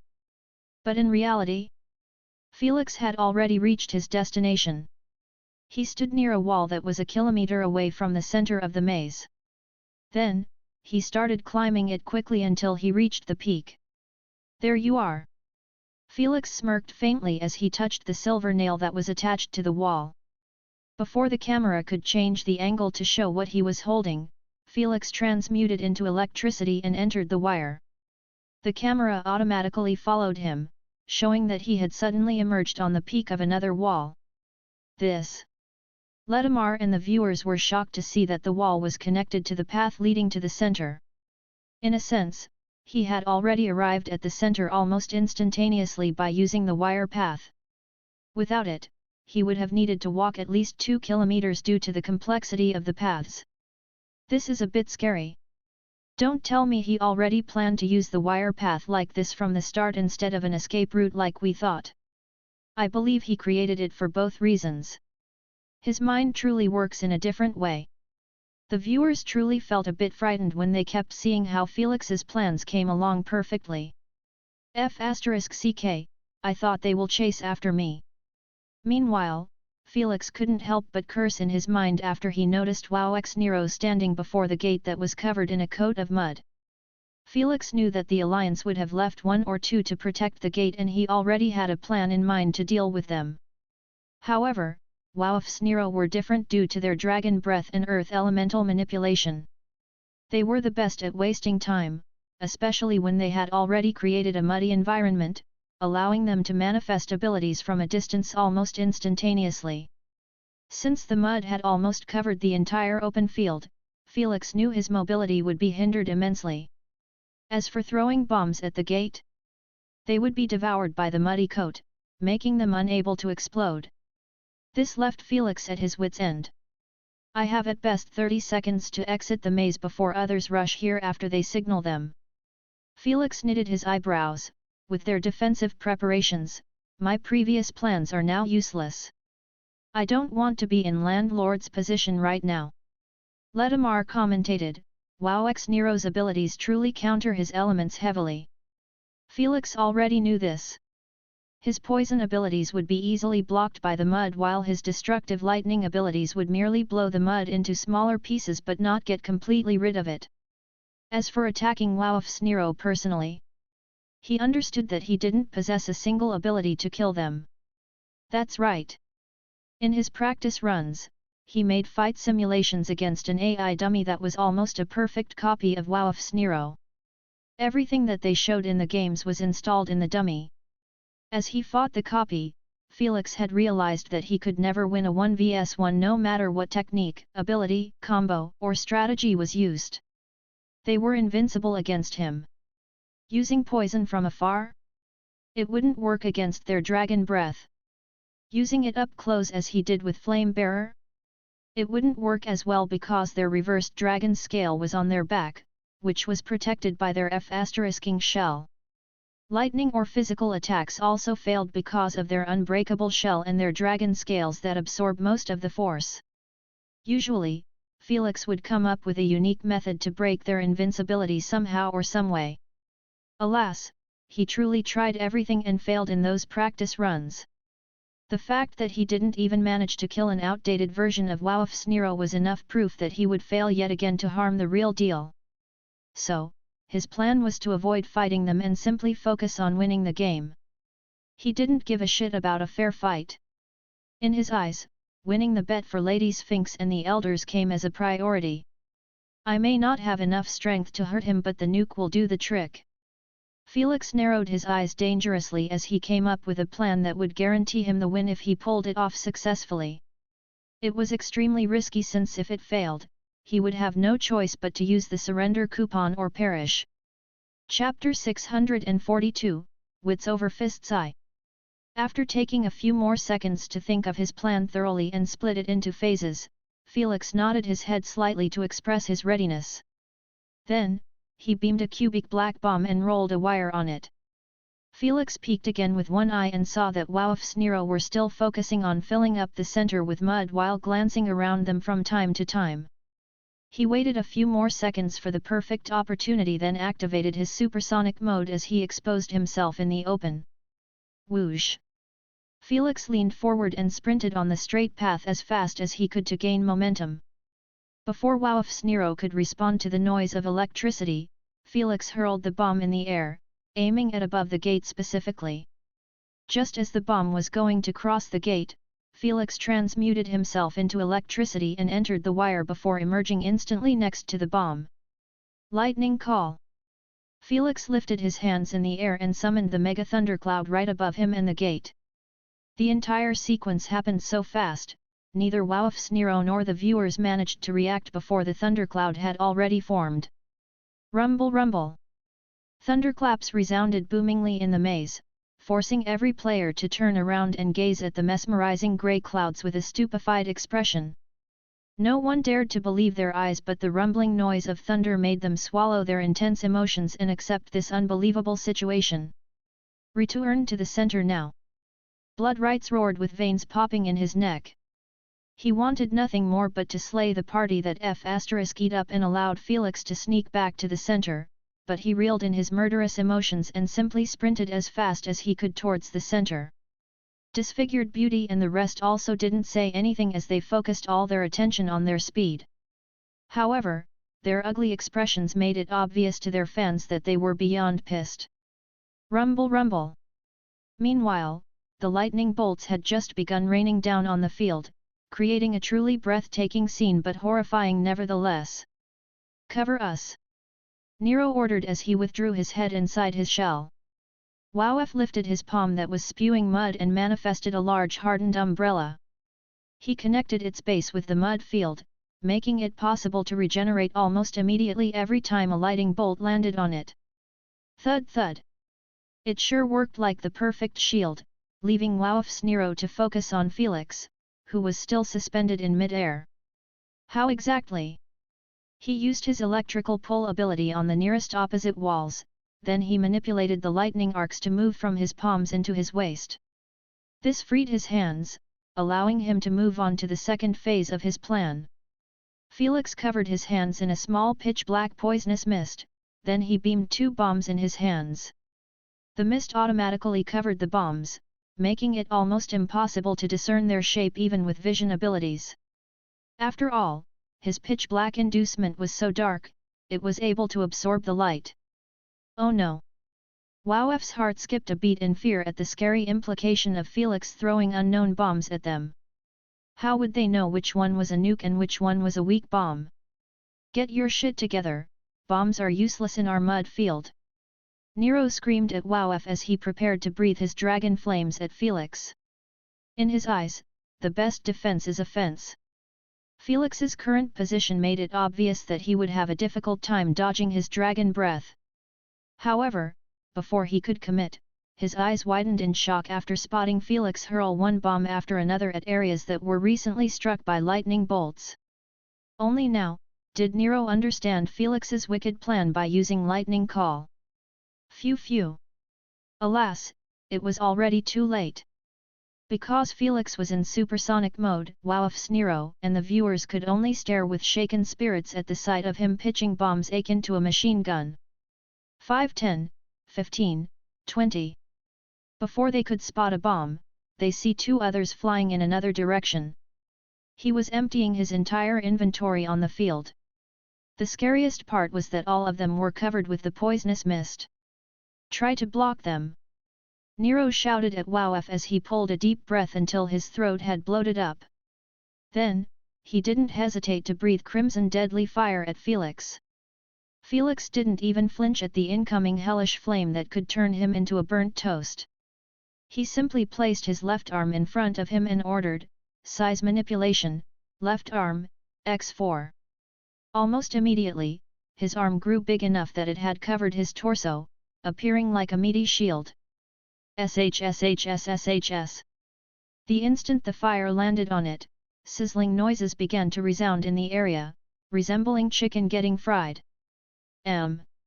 Felix bit his lips as hard as he could while his eyes had already turned bloodshot from the agonizing pain of having his arm getting burnt to crisp. The viewers drew a cold breath at the scene, feeling like their arm hurt just by seeing it happen. Landlord needs to retreat.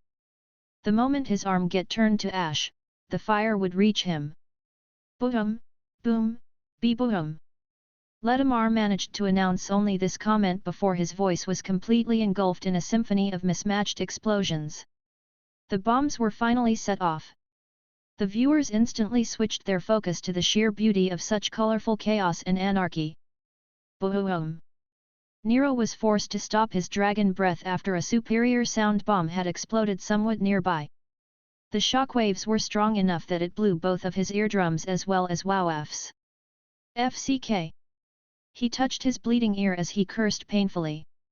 It was rare for them to feel pain due to their almost perfect defenses. Alas, ears and eyes always remained soft spots for almost everyone. Glad it worked. Asna wiped her sweaty forehead after seeing that Felix was finally given a break.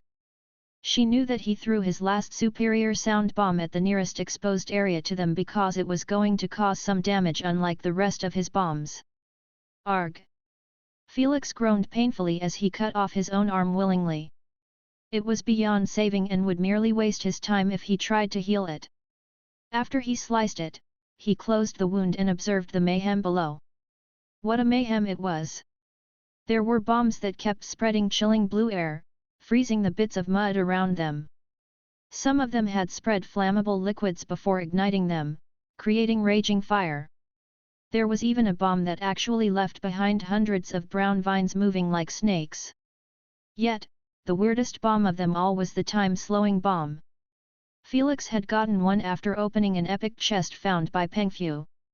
Right now, it was displaying its amazing effect as its explosion had created a big transparent sphere. Inside of it, everything besides the lightning bolts was moving at a snail pace. Felix glanced at Wowf's Nero, who seemed to be focusing on healing their eardrums, then he beamed the hectagon-shaped golden bomb. Naturally, it was hidden as well with his poisonous mist. However, Wowf's Nero instinct screamed at them to escape the moment their eyes landed on it. Such a great terror comes only from experience. Everyone had experienced the horrifying results of the nuke going off. He brought out the nuke. Ledamar commented with widened eyes after outlining the bomb shape inside the mist for the viewers. The quick-witted viewers couldn't help but frown their eyebrows in confusion at Felix's decision. In their eyes, he had the perfect chance to sneak the bomb with the rest of his inventory instead of doing it now. They could see that Wowf's Nero was starting to gather mud next to them, wanting to capture the bomb at all cost. The same trick won't work twice on us. Nero squinted his eyes in focus at Felix's hand, waiting for him to hurl it. Unfortunately for them, Felix didn't throw the bomb but actually placed it in front of his extended arm that had already turned into an electricity railgun. Before anyone could react, Felix flicked the bomb gently. Boom! The bomb disappeared out of sight, leaving behind only a stunning illuminating golden beam. Wowf's Nero weren't given even a split second to react before the bomb had already connected itself with the ground. It's not over. He must have given himself some time to escape the blast zone. Nero yelled with an agitated tone to remind Wowf. This time Wowf didn't black out or lose focus. He didn't even need Nero's reminder. He swiftly ordered the nearest blown-out portions of mud to aim at the bomb, hoping to detach it from the surface. It can't be. Sadly, Felix was always 10 steps ahead of everyone. Even the viewers didn't know how to react to Felix's ingenious plan. They could only stare with mouth agape at the bomb being placed in the center of the time-slowing transparent sphere. The controlled mud could be seen heading towards the bomb at a snail's pace. Everyone realized the shocking fact that by the time the mud reached the bomb, the transparent sphere would have already disappeared. No matter what WoW tried to do to increase the mud's speed, it didn't work out since time itself was slowed. Nothing was faster than time. Chapter 643, Wits over Fists 2. Knowing that the transparent sphere had only a 4 seconds duration made Wowfsnero realize that the game was doomed for them. The time-slowing bomb had gone off for 3 seconds now, leaving only 1 second before it expire. It was impossible for them to capture the bomb in that duration or escape from the range of the explosion. Why? Because Felix made sure to set up the timer of the bomb to only 1 second before launching it. Right now, the timer appeared to be frozen at 0.2 seconds. We have been had. Hopeless and dispirited, Wowf and Nero lifted their heads and saw that Felix had already pulled himself to the wall by using the lightning arc attached to him. Then, he dropped on the ground and took off inside the nearest path to him. Just as he was about to reach the corner, Felix turned one last time and gave a peace sign to Wowfsnero with a faint smirk. This shameless prick! Only now did it dawn on them why Felix had thrown the bomb inside the time-slowing dome. If he didn't do so, he wouldn't have been given the time to retreat while at the same time making sure that Wowfsnero were going nowhere. If he had sneaked the bomb with the others earlier, there was a small chance that Wowf could have caught it just like he did with a few bombs. In addition, he would have been forced to set the bomb to a couple of seconds to give himself some time to escape. After all, he couldn't use transmutation under the lightning storm because his wire would snap almost immediately. If Wowfsnero saw Felix escape, they wouldn't hesitate to do the same, taking advantage of those few seconds. Everything had been taken into account by Felix. Well played! Nero couldn't help but chuckle in derision to himself before requesting in his mind, activate the surrender coupon. The moment he finished his sentence, the transparent dome disappeared at once, returning that zone into the same wavelength of time.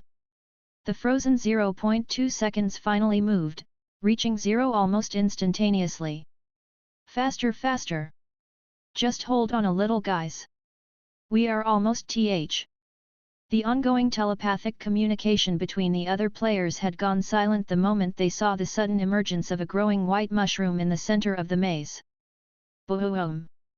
Before they could gather their thoughts, the thunderous explosion followed shortly after. Thankfully, they were still a few hundred meters away, helping them avoid getting their ears blown up again. Too bad, no one felt even slightly pleased by finally seeing the second nuke go off without killing them. They knew that if Felix had been eliminated by the explosion, they would have gotten notification of their contract breaking. Instead, the only notification they received was, "Your allies Wowfsnero have been eliminated from the game." The last guardian in front of the gate had been removed. When they saw the explosion disappearing at once, it finally clicked in their minds that Felix was the only one near the unprotected gate. "I refuse to accept this." Maddened, Bloodrights howled with his face flushed red as he restarted his sprint. He might be wounded heavily. It's not over yet.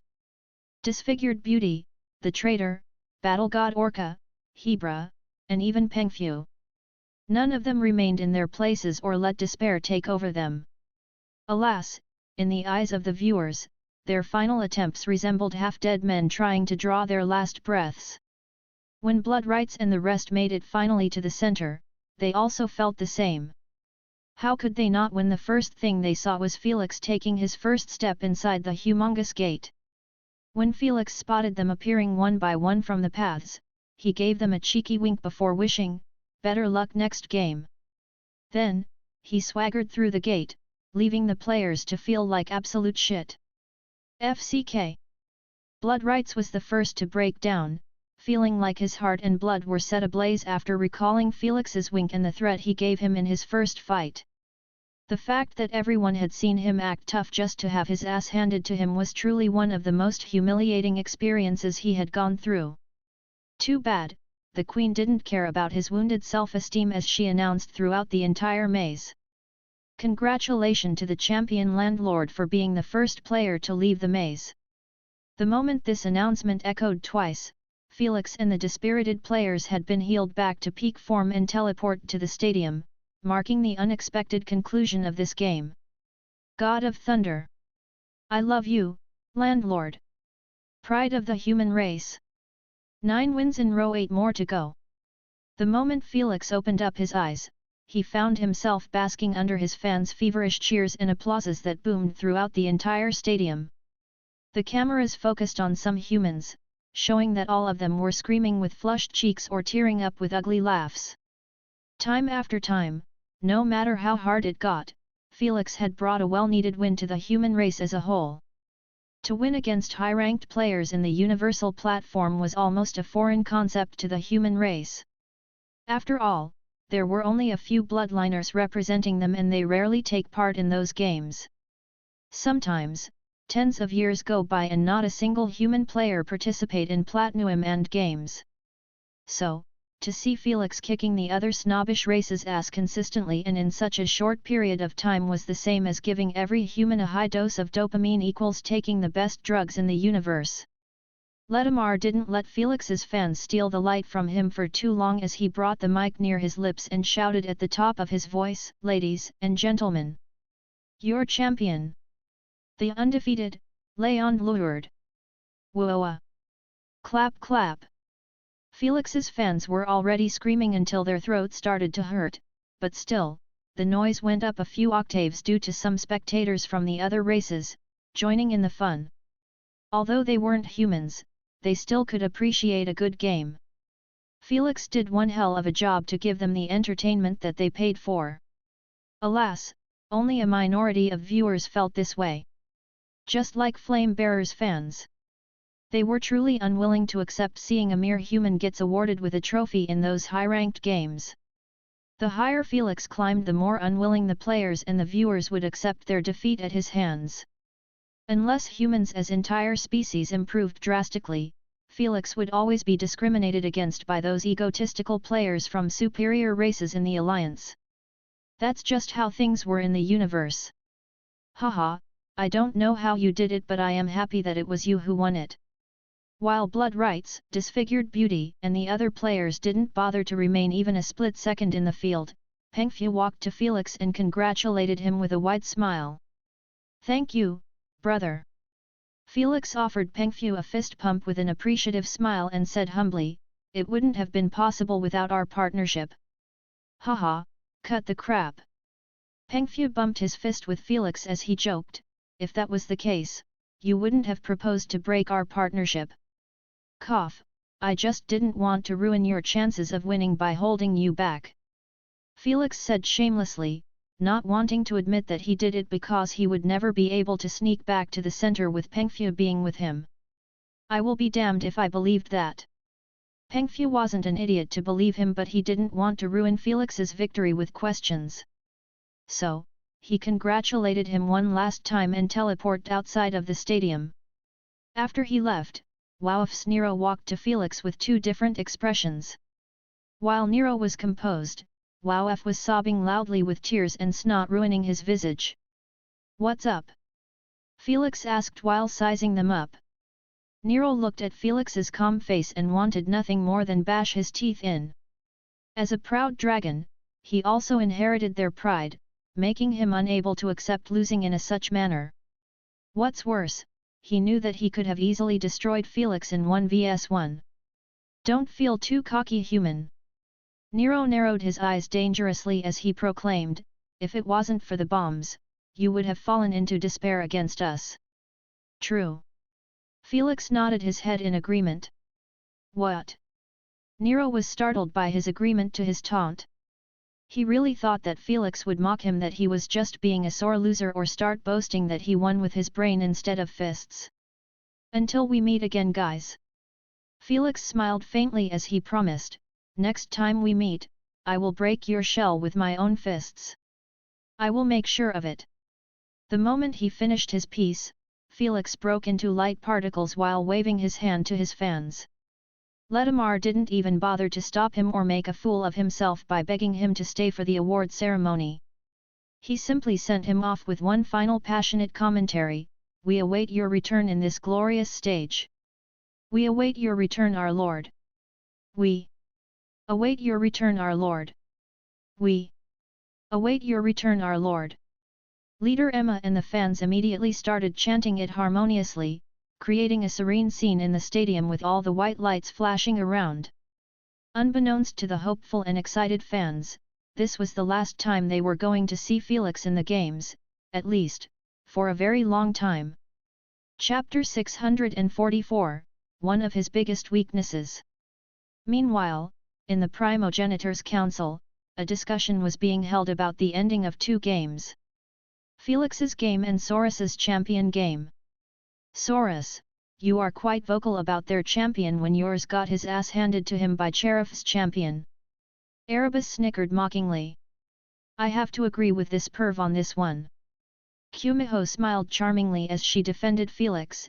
It doesn't matter what method or external items that Cutie used in the games, the only thing that matters is clutching the victory.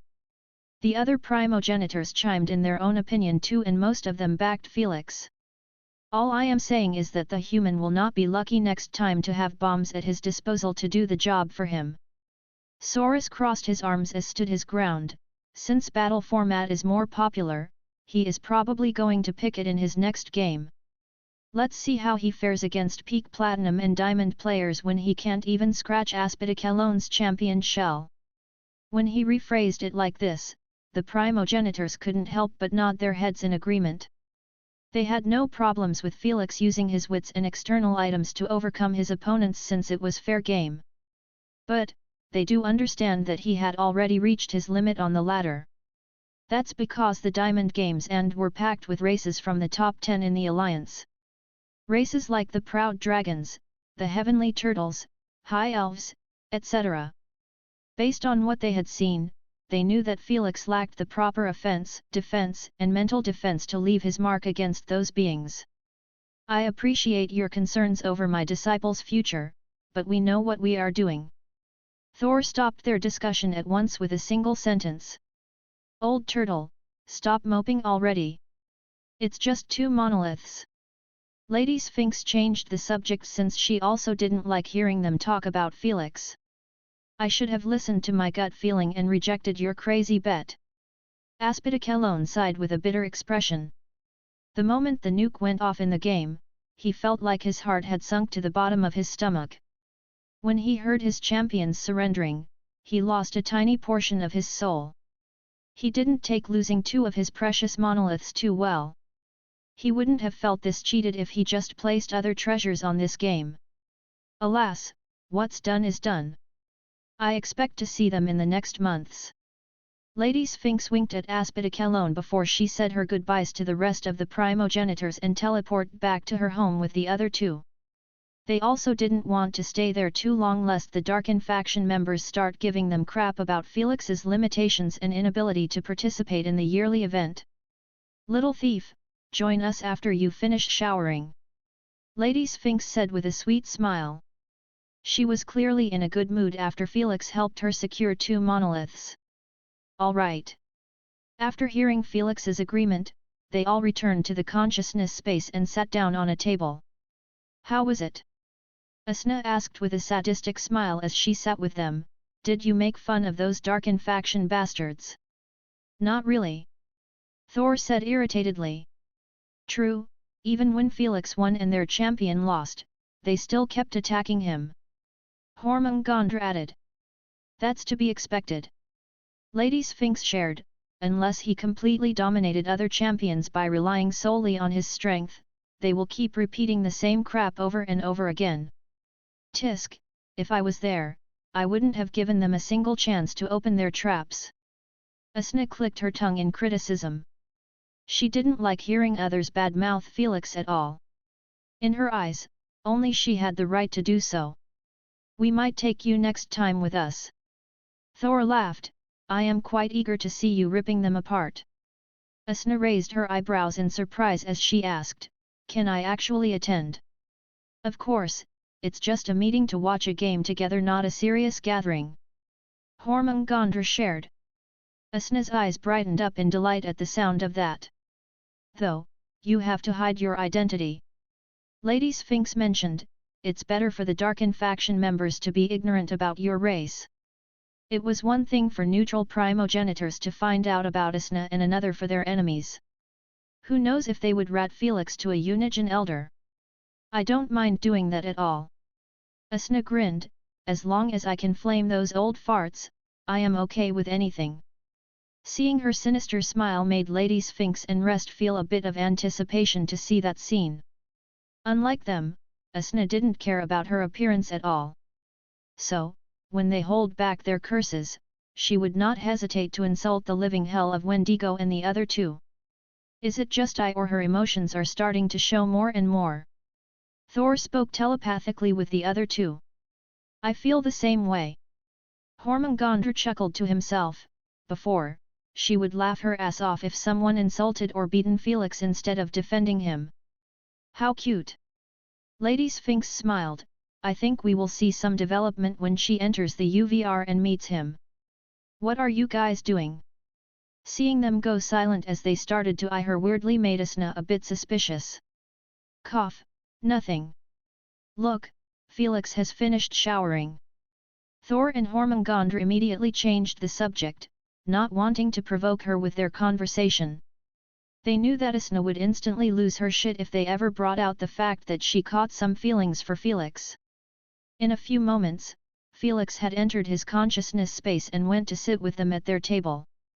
Before he could say anything, Lady Sphinx stood up and gave him a long gentle kiss on his cheek, stunning him and the others at once. You. Agitated, Asna pointed her finger at Lady Sphinx with flushed cheeks, not able to even spit out a single sentence. Tisk, lucky dog. Where is mine? Meanwhile, both Thor and Hormungandr showed an envious expression as they eyed the shell-shocked Felix. Thank you for winning this game. Lady Sphinx smiled as she returned to her seat. I have secured 2 more monoliths at once thanks to you. I am just doing my part, master. Upon hearing so, Felix broke out of his daze and coughed a bit embarrassed, feeling too overwhelmed. A kiss from Lady Sphinx was truly divine even if it was just on his cheeks. He still couldn't get rid of the sensation of her soft lips, touching his cheek. Still, he reeled in his emotions, knowing that it was the same as a mother's kiss. You have no idea what it means for me to get my hands on those 2 monoliths. Lady Sphinx looked at him and promised, so, you can ask for anything and I will try my best to get it done. Really? Felix was startled by her offer. He truly didn't expect that he would be getting anything from her since it was his duty to win a champion's game. After all, he was representing all of his masters, and he didn't want to shame them in front of their enemies. They believed him and gave him their most precious gift in the universe. Even Lady Sphinx had given him a high-quality devourer's heart that was desirable even by primogenitors. Not mentioning other benefits. In his eyes, no matter what he did, he would never pay them back for their generosity. You better ask for something while I am still in a good mood. Lady Sphinx said as she created a book in her hand. The moment Felix saw the book, he knew that she wasn't messing around. So, he stopped acting shy and requested with a serious tone, I need something to help me grow my elemental energy capacity. Since he was told to ask for anything, Felix decided to take advantage of this opportunity to deal with one of his biggest weaknesses.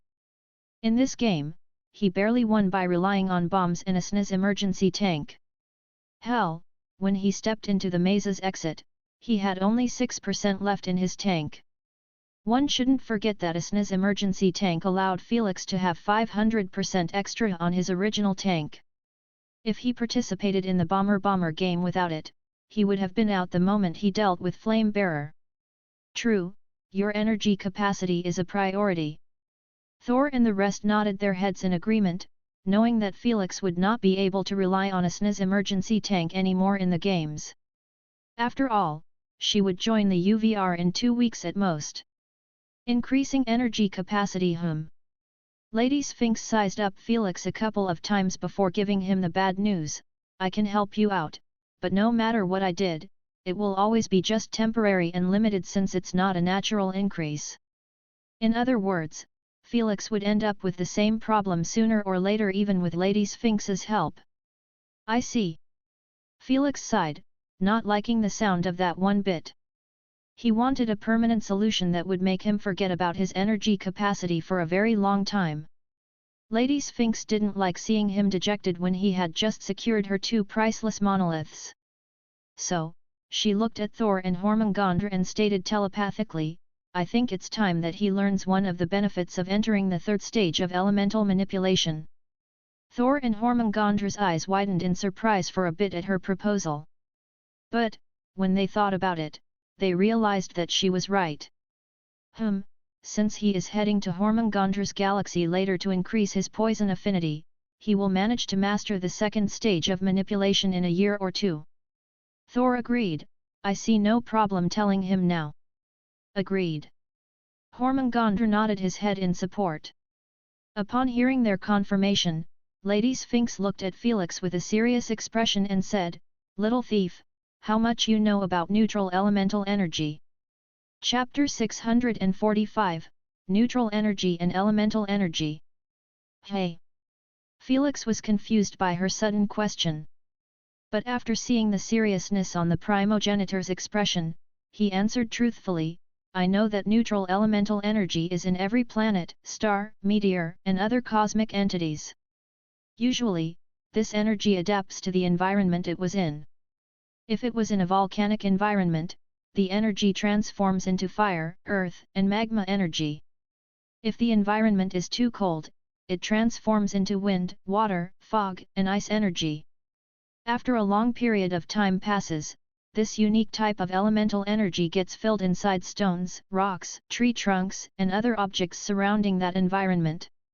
This gives birth to elemental stones and such, the things we use to recover our elemental energy. Felix pondered for a while and added, naturally, this process happens only in environments that are too extreme and absolutely unlivable. That's why, planets like Earth never gave birth to those types of elemental stones, since the neutral energy remained static throughout its lifespan. Lady Sphinx nodded her head in approval and corrected him, it's not that your planet never gave birth to elemental stones, it's just that it is impossible for you to extract them since they are at least hundreds to thousands of kilometers under the surface. Felix immediately figured out that she was speaking about fire and magma elemental stones. After all, the environment at such a level was indeed too extreme, and that meant the possibility of magma and fire stones emerging down there.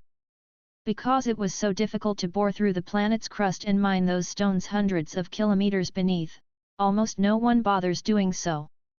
It was too expensive and the profits would not justify the dangers and expenses for this endeavor. That's why most mining companies target planets with extreme environments with a chance of them having elemental stones on their surfaces. Why do you think almost all races can't absorb elemental energy from the environment directly even if they had high affinity? Lady Sphinx asked him. Felix thought about it for a second and answered her with the most famous and approved theory in the universe, because no one can beat nature when it comes to absorbing elemental energy. The moment neutral energy gets turned into elemental energy, the environment starts sucking it in until nothing is left in the open. As I mentioned, after a long period of time, a mine appears in that area due to all the absorbed energy throughout the thousands of years. If that environment remains untouched for millions to billions of years, there is a very slim chance of elemental spirits being born. Correct. Lady Sphinx approved without correction this time. Still, she added, that's why no one can beat nature in absorption. Because the universe had programmed it to desire gaining consciousness. Even primogenitors can't beat it. Hormungandr confessed with a chuckle. It can't be. Felix was shocked at the sound of that. Primogenitors of elements, the real first elementalists in the universe, can't absorb their own elements out in the open? What kind of twisted joke is that? Even though we can't beat nature in the absorption of elemental energy, we can absorb neutral energy just fine and transform it into our own elemental energy. Thor disclosed casually, why do you think we devour planets during our cosmic journeys? Upon hearing so, Felix recalled seeing Hormungandr devouring an entire blue planet that resembled Earth in one gulp. Only now did he truly understand that he was hunting for neutral energy instead of food. Habitable planets like Earth were the ones with the most neutral energy since they lacked extreme environments. My masters are genocidal. Felix was left speechless at the thought, not wanting to imagine how many lives had been lost to fill up his master's energy tank during their journeys. Don't lump me up with those two idiots. Lady Sphinx said, I never needed to eat an entire planet to recover my energy since I can't reach the same size as them. Plus, unlike them, I was never interested in those journeys to look for our meaning in life. Seeing that Felix had bought her words, Thor didn't want his student to favor Lady Sphinx over them. Don't believe her crap. When we were journeying to the universe, it was almost empty at that time. So, we never devoured a planet with civilization in it. Thor snickered as he exposed her. On the other hand, the number of people who died because of her is unfathomable. Hormungandr nodded his head in agreement, not caring about pissing Lady Sphinx. They were in survival mode and they didn't want Felix to change his view of them lest it affects his training. After all, they knew that humans were sentimental. It's true. Lady Sphinx didn't even bother to hide it as she confessed casually, everyone who died at my hands was for the sake of knowledge. They were honored and grateful to be part of my experiments. Does any of you have a problem with it? Lady Sphinx asked as she squinted her eyes at all of them. Seeing the atmosphere getting colder and colder, they answered one by one. Cough, some sacrifices were needed for knowledge. Agreed. Thank you for your service, Master. All of them chickened out immediately. Eee. Seeing them avoiding Lady Sphinx's eyes, Nemo grinned in delight as he kept rubbing his head with Lady Sphinx's bosom. No one messes with Mama Sphinx. Now that you have inherited both of those two idiots' perfect elemental manipulations, you are also capable of absorbing neutral energy and transforming it into either poison or lightning energy. This process is called the conversion. Lady Sphinx disclosed. You just need to reach the third stage of elemental manipulation and they will teach you how. Really? Felix's eyes brightened immediately at the sound of that. Having the ability to recover energy without requiring stones was a dream that he never thought was possible. After all, even other superior races couldn't do it. This meant in the games, Felix would be the only one with such a capability. Naturally, it will be a difficult and time-consuming process due to your garbage affinity. But since you will be heading to one of Hormungandra's best poisonous spots, your affinity will get boosted immensely, helping you reach the peak of second stage of manipulation in no time. Lady Sphinx added with a smile, when that happens, I will help you with all sorts of potions so you can master the conversion method even faster. Upon hearing so, Felix immediately bowed his head to Lady Sphinx, Hormungandr, and Thor. He could see that they were truly taking care of him. He didn't care if they were doing so for revenge against Darkin faction or because he was winning bets for Lady Sphinx. The only thing that mattered to him was that he was getting stronger faster than ever only thanks to them. That's an undeniable truth. I suggest you give up on joining any other individual game for the upcoming years. Thor said sternly. Was planning on doing so. Felix nodded his head in understanding. It was to be expected since he really couldn't be competitive without Asna's emergency tank. In addition, he needed to work on his other weaknesses. Wow, if Snero had exposed that he didn't have what it took to face the players in Diamond End games. In addition, in Diamond Games artifacts were allowed. This signified that players like the Executioner would receive a massive boost in strength if they used powerful katanas instead of wind blades. Or mentalists like bug officials given the opportunity to bolster their defenses with armor suits or such. Felix still didn't have a real mastery of any sort of a weapon, don't even mention owning one. This time, Felix knew that he needed not just months of training but years to actually make some visible improvements if he wanted to be competitive. From the moment he woke up in this timeline, he was increasing his strength like he was riding a rocket. He was about to turn merely 21 years old, yet he had already reached Universal Platinum Games and was about to face Diamond-ranked players. No one in the entire universe could claim to be younger than Felix while having such achievements. All the players he was facing were adults with centuries of time under their belt.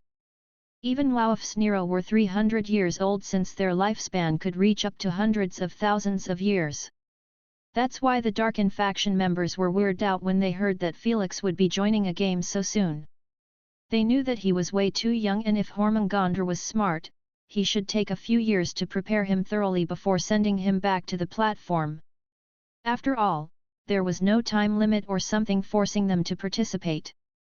After spending a few minutes more with them, Felix left the consciousness space. There were many things that needed to be handled. The first one was actually checking on his earnings from the game. Chapter 646, Mercenary Guild's Eye. He had yet to do so since he entered his consciousness space the moment he finished showering. After voicing his request, the Queen displayed a holographic list of his winnings. / winning wish. Total streaming revenue, 1% 290 billion SC, with taxes. Unique title, none. Ancient Ruins map. A legendary game points pouch, 4000 GP. Game points collected, 6200 GP //. Neat. Felix smirked with a satisfied expression after he saw his streaming revenue. In his previous game, he only earned 150 billion SC. Such an increase was natural due to his fans rating the venue plus the tickets' prices being too overpriced. This earning didn't include what he would be getting from the stream recordings, highlights posted on websites, and such. Anything that had his face and got shared by another party guaranteed Felix a part of the profit by the Queen. Not to forget his merch and businesses. This meant Felix's bank account was always getting filled up passively. As for the unique title, neither Felix nor other players bothered to ask about it. This was going to be a normal occurrence in high-ranked games, since no one had the time or the strength to aim for a title when it was already extremely hard to secure the win. Although Felix had gotten multiple unique titles, he almost never aimed to get them. It's just his crazy-ass plans that seem up the alley of the MCS, who create those insane challenges. That's why he neither asked for it nor for the MVP title. Right now, Felix was more unhappy with the number of his game points gathered than the unique title. What he feared was starting to happen. He already knew that the higher he climbed, the harder it would be for him to get game points due to the difficulty of eliminating other players. This meant, the only way to get those points was through pouches or finishing objectives in the game. He wasn't stupid to focus on those things instead of securing the win. Might as well use the X2 game points coupon. Although he wasn't pleased, Felix knew that he would be getting even fewer game points in his upcoming game. Since individual coupons couldn't be used on planetary games, he was left with no choice but to use it now. Queen, please use the X2 game points coupon on the earning of this game. Felix requested. Are you certain? Yes. Upon receiving his confirmation, the coupon disappeared from Felix's inventory, and what was left behind was an additional 6,200 GP in his account. I have now 32k. I should check on the prize pool before they empty it out. Usually, Felix would check the prize pool the moment he leave the stadium so he could secure as many good items as possible. After all, they get sold in the blink of an eye in the Ivy League, earning him even more game points. It seems like everyone is broke. Felix murmured after he saw that there were still plenty of good items in stock.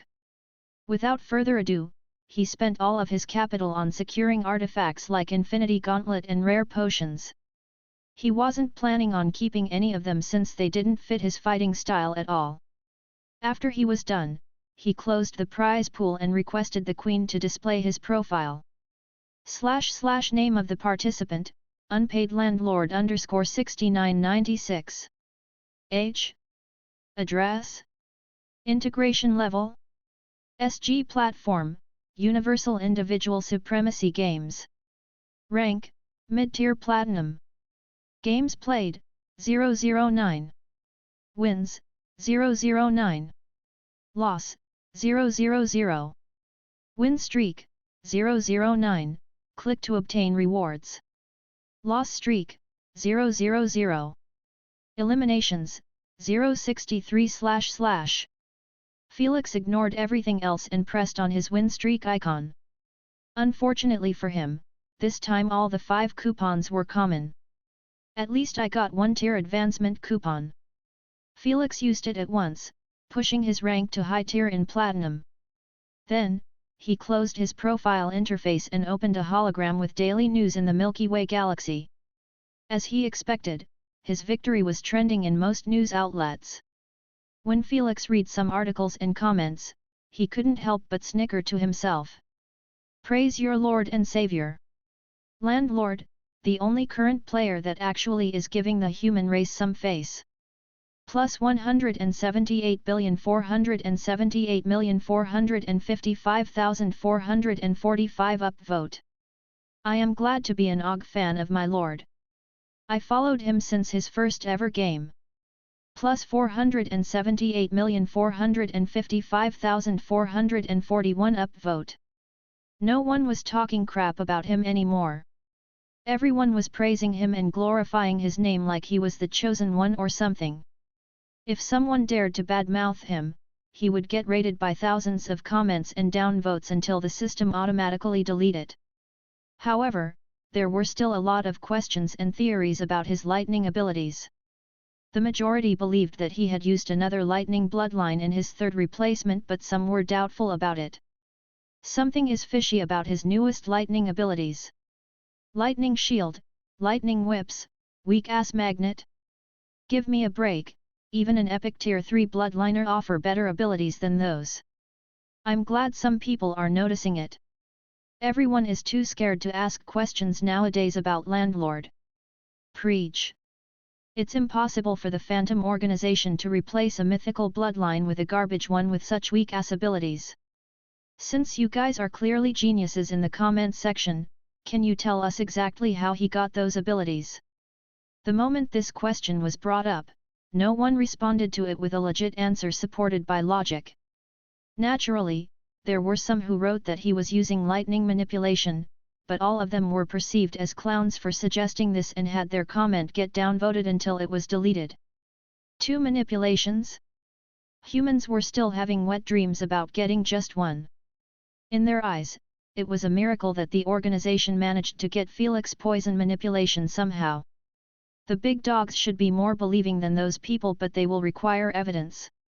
Felix scratched his cheek as he closed the comment sections.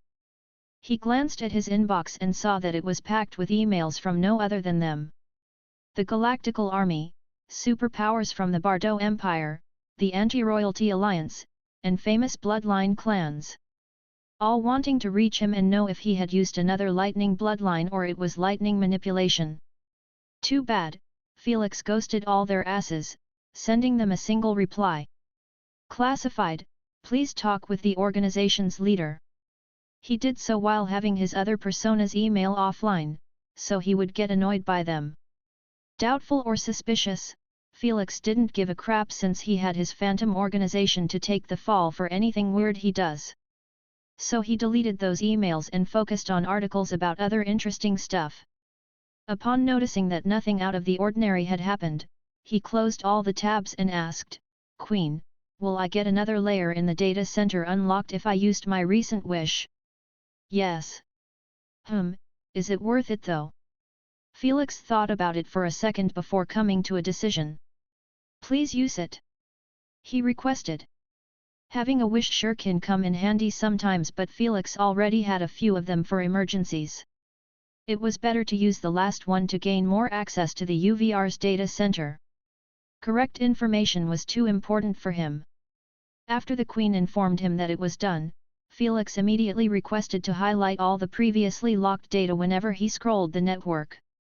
For example, if he searched for information about a unique creature, this time he would be getting access to some of its hidden details. The first thing he typed in the search bar was details about unique void creatures. Since he was going to deal with them in the next months, it was better to get any kind of information about them. Unfortunately, the search results were quite disappointing as they didn't mention all 7 unique void creatures. There was only news about symbiotes, gelatinous cubes, and annihilation fiends. Besides what he already knew, there wasn't much new added. He didn't know if there was truly no information about the other 4 sin void creatures or his access was still falling a bit short. Whatever, it's not like I will encounter them in the Guardian Empire. Felix deleted the search bar and wrote this time about the known trillions of void creatures that invade the matter universe. Those were his true targets in his journey. The quickest method to slay elite void creatures. How to escape detection from low-born void creatures. How to use the compressor cannon to optimize your hunt and increase your points. What type of missions should a newbie mercenary pick to avoid getting killed on his first day? Felix clicked on every article that drew his interest and started reading them all at once without analyzing them at all. When he was done, he searched for other matters related to void creatures and hunting them. Such as the best territory to hunt them near army camps or mercenary camps, or the most reputable mercenary hunting squad, or the mercenary guild's rules and ways of operation, etc. Since he was never interested in being a mercenary even in his previous life, he rarely bothered to learn about their world. The only thing he knew was that there were many mercenary guilds around the universe, each designed for a different purpose. For example, there was the Beast Hunters Mercenary Guild. This guild deals with missions related to beasts, such as hunting them down, extracting their bloodlines, connecting hunters with sellers, etc. Due to this guild operation system and hundreds of thousands of branches around the universe, the human race, witch race, dwarven race, and many other races were benefiting from the materials and bloodlines gotten by the hunters. There was even a mercenary guild that was focused entirely on fighting. Those mercenaries get hired by armies, merchants for space escorts, exploration crews, rescue missions, etc. The mercenary guild that was Felix planning on joining was specializing in dealing with void creatures solely. It was called the Void Mercenary Guild. That's why he was studying its entire structure and how things work, so he wouldn't make a fool of himself when he tries to earn a membership. Chapter 647, Mercenary Guilds 2. Their trial of recruitment is much harder than other guilds. Felix rubbed his chin as he read the requirement needed to pass the trials. Unlike other guilds, the minimum requirement in the Milky Way galaxy was to be at least an epic 4th stage bloodliner. Only then would allow the applier to participate in the trials. Based on the whiny comments of those who tried it, it was clearly going to be difficult to pass. It seems like the result of the trial determines one's rank in the guild. Felix already knew that all guilds were following one ranking system. It starts from F and ends at SSS.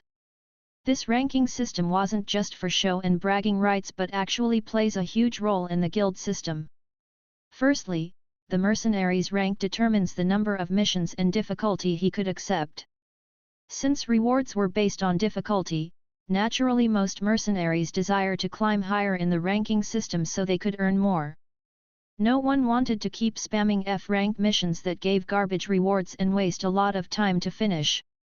Secondly, the mercenary's rank determines his standing and authority within the guild. An S-ranked mercenary had the authority to apply for an appeal to the assembly to kick another lower-ranked mercenary if he crossed him.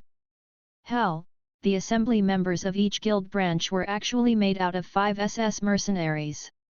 Even they were replaceable if someone else reached the same rank and applied to join the assembly. All of this without mentioning other goodies those higher-ranked received from the guild store. Like discounts, invitations to private auctions, and more useful stuff. So, acing the trial and getting the highest rank possible in it was desirable by all new recruits. The highest score in the trial can place me only at B. Felix murmured, if I want to get permission to hunt in more dangerous and infested areas, I will need to be at least an S-ranked mercenary. Felix knew that it was going to take some time to hit that rank. He had just read that to receive a promotion, one needed to hit a target. The target differs from one rank to another. But its main point always remained the same. Hunting the void creatures. To reach A rank, I will need to hunt 100 lowborn void creatures and 10 elites. Felix read from the hologram, as for S rank, I will need to hunt 500 lowborn and 100 elites, how about SS rank? Seeing the numbers jump so high up made Felix quite curious about what it would take to be an assembly member of a branch. The moment he scrolled down and read the requirement, he was left absolutely speechless. 10,000 lowborn and 1,000 elites. Felix couldn't even fathom how those mercenaries managed to reach such a number when killing a single lowborn void creature required so much effort. He knew that the only way to kill them was by overwhelming them with explosive abilities, since they were able to devour elemental energy and other less forceful abilities. That's why it was a must for Bloodliners mercenaries to use a fake artifact called Energy Compressor. This artifact resembled hand cannon. It was capable of compressing abilities and elemental energy to increase their explosiveness. Because of it, the Bloodliners would save up on energy during their hunt and also give them the option to use gentle elements such as water. After all, it didn't matter what element used to attack the void creatures as long as it was able to destroy them completely before they could devour the element. Felix knew that those fake artifacts were heavy and also easily breakable, making it impossible to fire more than 20 shots before they crumble apart. All of these inconveniences, yet there were Bloodliners who reached an SS rank. Props to them. Felix truly admired and respected those veterans, who clearly fought for hundreds of years against the void creatures to reach such a rank. If it wasn't for those mercenaries and soldiers fighting day and night against the void creatures, Felix wouldn't have spent 2 lives roaming around the galaxy without meeting a single void creature. It was finally time for Felix to join the war and experience the same hardships as them. Let's see their policies about privacy. Since Felix was planning on hiding his identity, he hoped that the Void Guild would not force their recruit to hand out their real information. Felix had no intentions of letting his enemies know his position at all. This sense of safety didn't cloud his judgment that he wasn't being hunted right at this instant. Unfortunately, the guild policies weren't to his liking one bit. So, I need to recruit myself using my real identity, but the moment I sign the contract, the guild would be forbidden to share my information without my consent by the Queen. Felix shook his head. He knew that the moment he gave his real name, it would be almost impossible to block the information from leaking outside. Just like with delivery companies promising 100% privacy but selling your information to the highest bidder by using indirect and cunning methods. Thankfully, I still have some wishes left. Felix knew that it was possible to wish the Queen to give him the right to sign up in the guild with a different identity. The Queen didn't need anyone's permission to carry out his wish, since the mercenaries guilds were part of the SG Alliance as well. Now, I just need to wait for the Void Primogenitor's bloodline to arrive. Felix closed all the tabs after finishing part of his homework. There was no need to cover everything now, since there were still a couple of months left before he arrives at the Guardian Empire. If you are done, meet me in my room. Thor informed him, we will carry the training from where we left. On my way. Felix was quite excited since he was going to restart his training on electromagnetism. In the game, it came in quite handy by allowing him to connect the nails with the walls. But, Felix knew that electromagnetism was more than this. If he could master it, he would be able to use it at a microscopic level to affect electrons or use it to control metal-based materials to his own will. Those were merely 2 sets of abilities. In reality, its uses were virtually limitless. 2 weeks later, Felix could be seen concocting a potion carefully inside his spaceship's lab. In a few moments, Felix lifted his head from the mixture as he scattered the amber-colored mist from it. Then, he lifted it up and placed it inside the secondary cauldron with other supportive materials. Next, he closed the lid on them and let out a long sigh of relief. The potion he was concocting was for Fatty Bodadai to assist him with the promotion exams. He had already succeeded in concocting one and failed in the second one. He truly wanted for this one to succeed as well, because he had no intentions of putting even more money into another attempt. Come on, goddess of luck, have pity on that fat F***ck, he will die starving if he didn't get promoted. Felix started praying devotedly with his eyes closed for a few seconds before he was interrupted by the cauldron's silent inactivity. Felix opened one eye and peeked at the cauldron. The moment he noticed that it was starting to emit a fragrant smell, he dropped his prayers immediately and bragged, "I am just too good at this." Lady Sphinx and Asna rolled their eyes at him but didn't bother to deal with him right now. "Good, good, those 2 potions will boost that idiot's intelligence and reasoning greatly." Felix poured the cauldron content inside a bottle and beamed it in his spatial card. Then, he called Bodadai, telling him to bring some items that he purchased online in the previous days. After he was done, Felix left the lab and went to his VR pod. However, on his way there, Lady Sphinx suddenly asked, "Give me your current coordinates." The moment Asna heard so, she immediately teleported beside Lady Sphinx and asked with eyes sparkling in anticipation, "Is it the soul-splitting potion?" "Yes, yes." Lady Sphinx chuckled as she pushed Asna's excited face away from hers. The moment she agreed, Asna's heart started thumping rapidly in agitation and eagerness. Who could blame her? For more than 20 million years imprisoned in a cage, she was finally going to obtain her freedom. Naturally, it was just the UVR, but with its 100% realism, Asna wouldn't be missing much from real life. At least one of us is excited. Felix's eyelids twitched as he gave his coordinates. He recalled that Lady Sphinx told him about the agonizing pain he would experience during the process. Still, he was confident in his pain tolerance to handle it just like he always does. Upon hearing his thoughts, Lady Sphinx merely shook her head in silence, not wanting to burst his bubble. Chapter 648, Freeing Asna I. In a few moments, a space tunnel was opened next to Felix, sucking in all the air in the area for a second before a delivery worm emerged from it. Without asking any questions, the delivery worm beamed a box and gave it to Felix before he retreated inside the tunnel and closed it shut. If only Fatty was more like him. Felix said enviously. He wasn't worried that the delivery worm would expose his location since he was contracted with Lady Sphinx exclusively, just like his relationship with Fatty. Quickly drink it. Asna rushed him with eyes glittering in anticipation. I will drink it when I am mentally prepared. Felix shooed her away as he walked back to his bedroom. He is right. Lady Sphinx warned Asna, I know that you are impatient, but splitting a soul isn't a process to be taken lightly off. Upon hearing so, Asna realized that she was acting like an eager brat. She had already waited for a very long time to regain her freedom. Waiting for a short while shouldn't be an issue. After regaining control of her emotions, Asna stopped bothering Felix, allowing him to begin his meditation. On a scale of 1 to 100, how painful is it going to be? Asna asked Lady Sphinx telepathically as she looked at Felix with a tint of worry. When it comes to souls, pain varies from one to another. Lady Sphinx said, just like physical pain, if one experienced it constantly and consistently, he is bound to build some tolerance to it. Since Little Thief rarely experienced a true pain coming from his soul, all I can say is that he will never want to repeat this process ever again. Should we stop him then? Asna felt heartache at the thought of Felix going through this agony for her.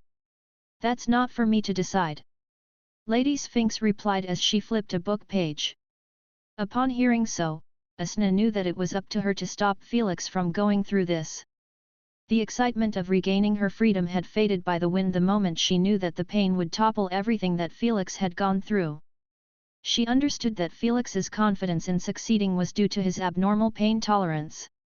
But he didn't know that his physical pain tolerance had nothing to do with soul's pain tolerance. Asna felt like she would betray Felix's trust yet again if she allowed him to go through this without knowing the risks involved. In her heart, she would rather stay imprisoned in his consciousness forever than betray him again. Felix, how about we do it later? Asna stuttered a question with a heavy heart, feeling like the world was crumbling around her. Be quiet, let me meditate in peace. Felix shushed her. No, I don't want you to do it. Asna did the opposite as she yelled, it's my freedom, so I get to decide when to get it.